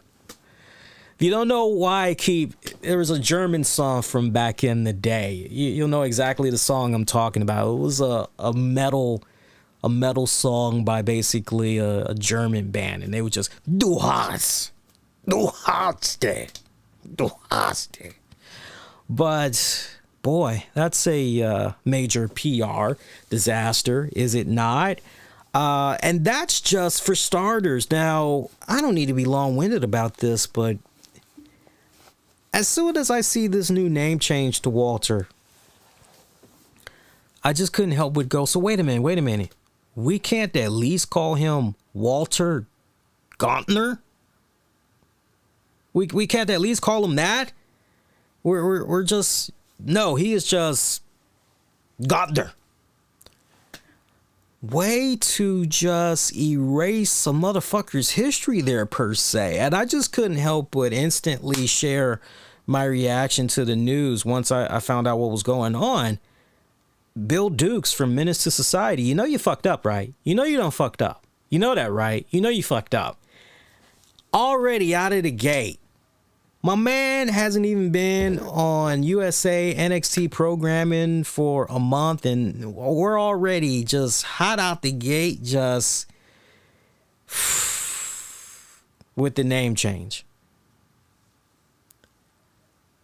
It breaks my heart. I got to be honest with you. It breaks my heart. It's easy for other folks to say, it's just a name change. It should just be all about what happens with them in the ring. That's what you should care about the most. And sure, I've said that to you guys repeatedly in the past. I remember when everybody was tripping over the Viking Raiders name change and all that. What was it, the Viking Express, Viking Experience, or some shit like that?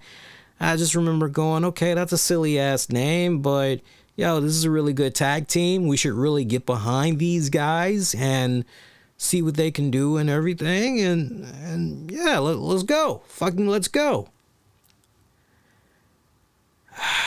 I got a bad feeling about this.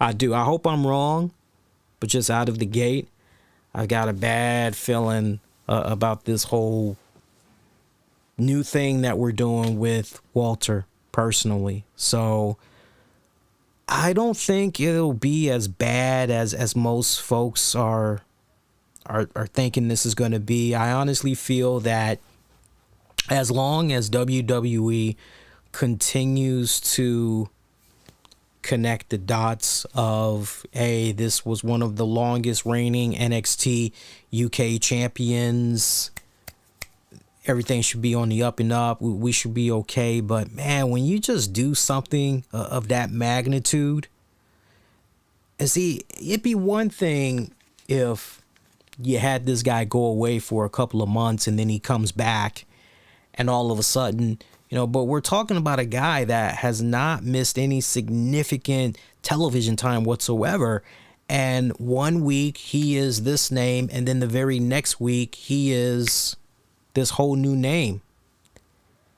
It's going to be an interesting journey to see what happens with him in this next chapter. I'm rooting for him. I'm rooting for nothing but success, man. Seriously, I'm rooting for nothing but success. See, other than that, Aew Lucha. I got some Aew Lucha news for you guys. This is a company I have been talking about off and on over years. It's a company that I've talked about since they had first tried to launch this, and I remember giving you guys all the information on these guys. Aew Lucha should sound familiar to you guys. This is a promotion that was, as far as like the owners, who's at the core of it, Rey Mysterio.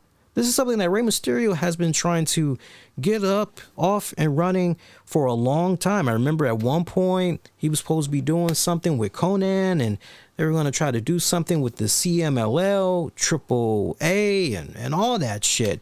Well, at one point, yours truly and many others, we had an opportunity to go in and be an investor. And if we were very interested in being an investor, obviously we would cough up our, personal contact information and everything. And there was a certain amount that Aew Lucha was looking for that they would have you be considered as an investor.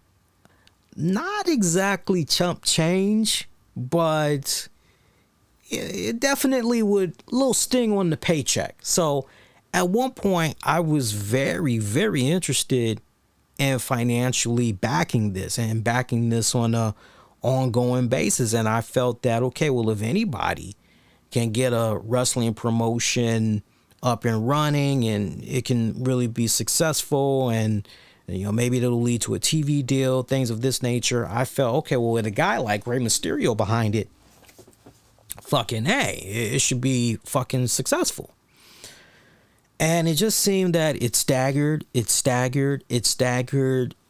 Look, they're gonna spin the narrative because I know that there's a press release that's out right now about Aew Lucha. They put out a press release this week talking about how they're going in a new direction. They're turning to animated content instead. Basically, they're looking at having this be a animated promotion / series, if you will. Okay? So I know that's kind of crazy, right? A little bit innovative as well, kind of, right? But they cited this for many reasons. They were talking about basically how COVID had a huge impact on them as far as the overall difficulty they would have in touring. They also talked about travel, live attendance. They talked about the change in the culture, the habits of live events. But at the core was all about COVID. And I just couldn't help but look at all of this and say, okay, well, with all due respect to all the necessary parties involved with Aew Lucha and everything, but we're talking about for 2022 and beyond, okay? We're talking about 2021. We're talking about 2020. But what was going on in 2019? What was going on in 2018? What was going on in 2017?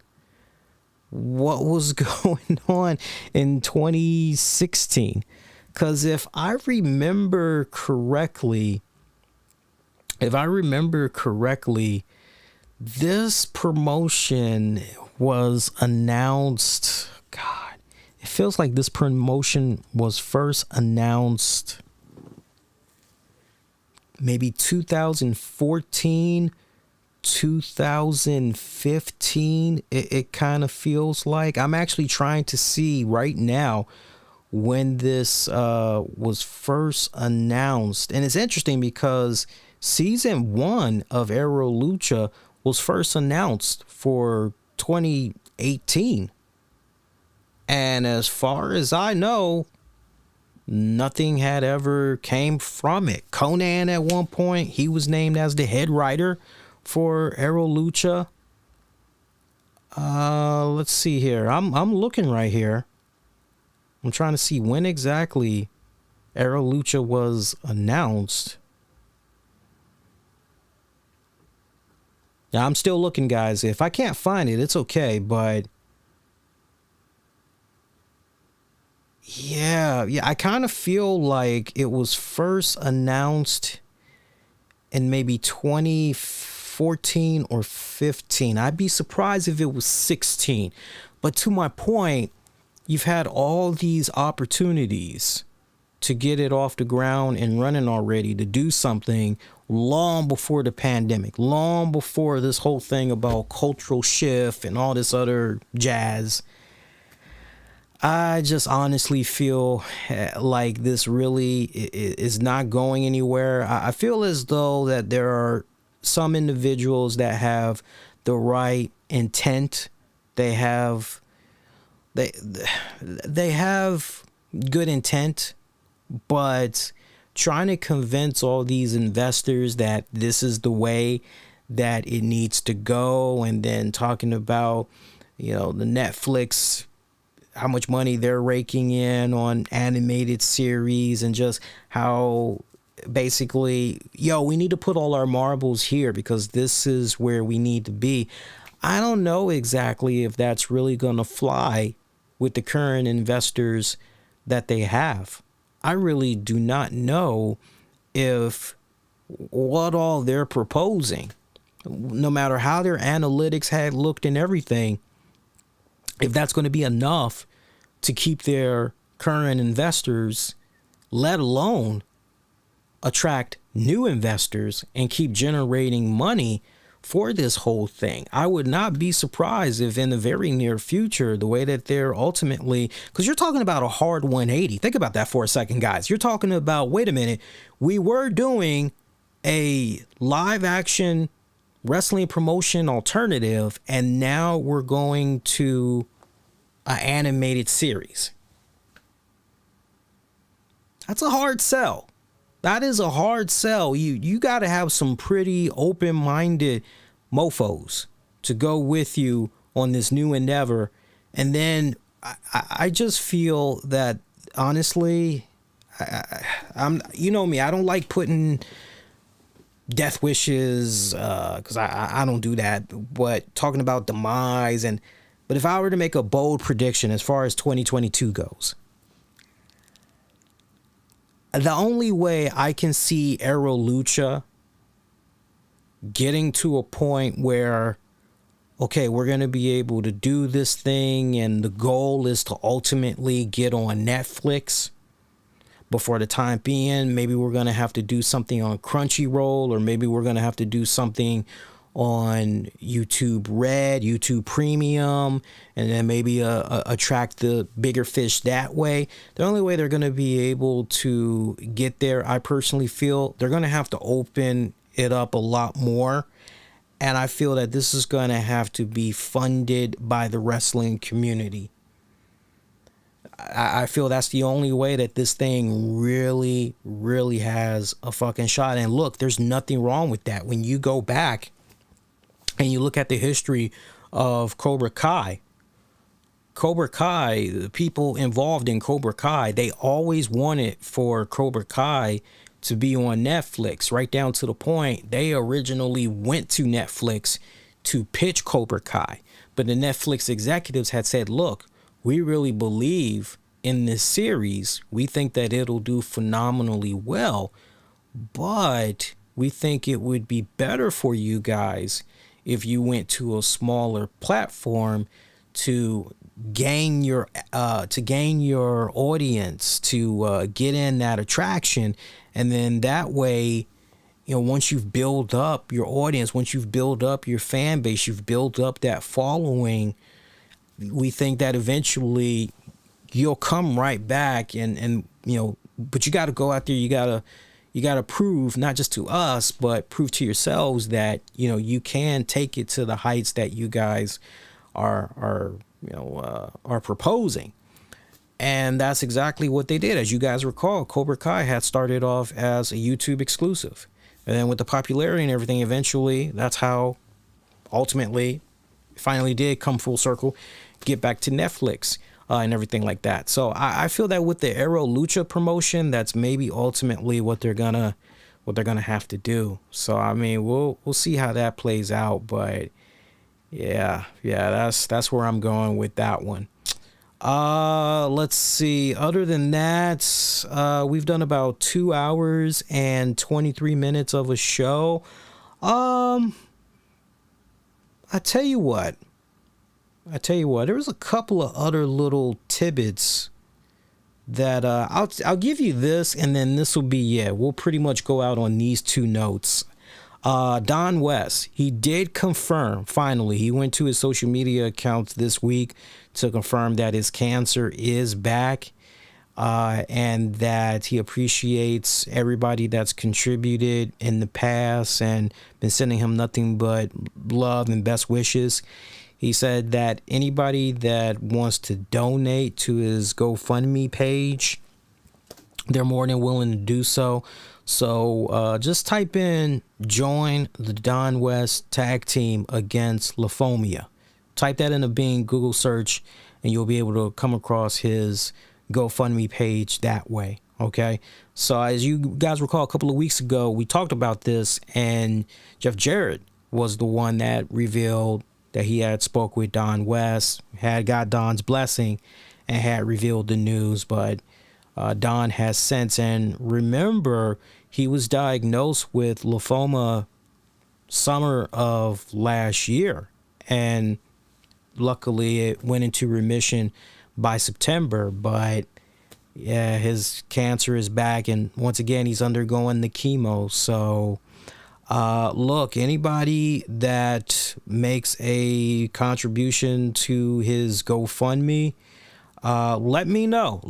I know that in regards to the Jimmy Rave GoFundMe campaign for the memorial service, I know that's kind of staggering right now. But anybody that makes at least a $30 GoFundMe donation to Don West for his chemotherapy, all that is expensive. All that is fucking expensive. If you do at least $30, I still have those AEW cards. I still have 2 CM Punks and 1 Adam Cole. So anybody that's interested and you're able to show me proof that you did a GoFundMe to Don West, I will ship a card of your choosing. I'll take care of shipping and all that and get it mailed out to you guys ASAP. Okay. I will be making a contribution to Don West's GoFundMe. Love Don West, man. I mean, how can you hate Don West? Seriously. On a lighter note, and seriously, speedy recovery to Don West. Speedy recovery to Don West. And I sincerely mean that. On a lighter note, Access TV beginning this Thursday for the next several weeks leading into the relaunch of New Japan Pro Wrestling on Access TV. Beginning this Thursday, you guys are going to be seeing some hand-picked New Japan Pro Wrestling classic matchups from key pay-per-views. And I'm looking at the list of this. It's pretty damn good. Check this out. In case you guys don't know about this, it's pretty damn good. Kicking things off this Thursday, January 20th at 10 p.m. Eastern. All these times, same time, 10 p.m. Eastern each Thursday. Thursday, January 20th, Wrestle Kingdom 12, Kenny Omega versus Chris Jericho. Following week, January 27th, Wrestle Kingdom 12, Okada versus Tetsuya Naito.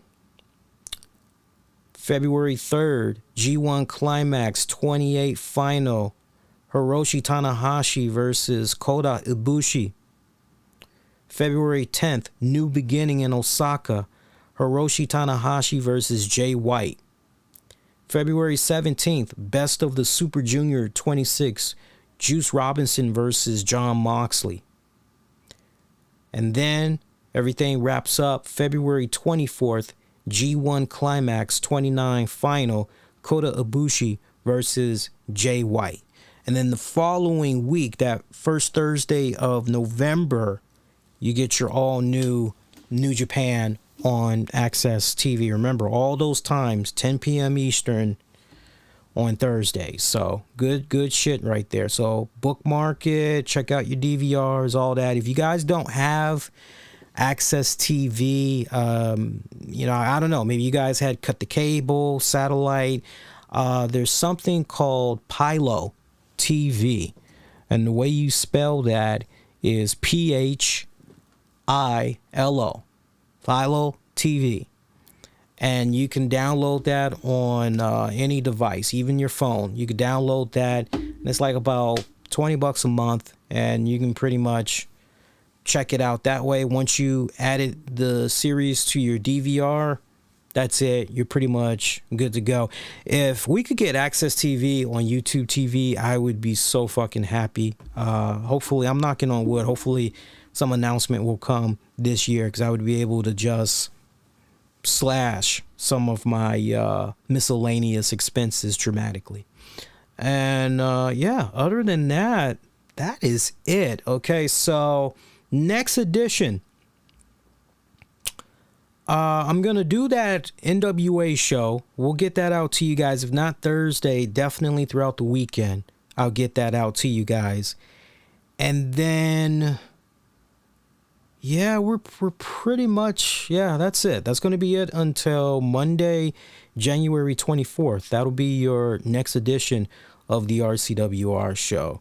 And then the way it's looking right now, I mean, a majority of you guys are saying, as far as NWA coverage, not that we were ever going to stop, but as far as NWA coverage, you guys at this point would prefer that we keep it on Tuesdays. So I'm going to say this.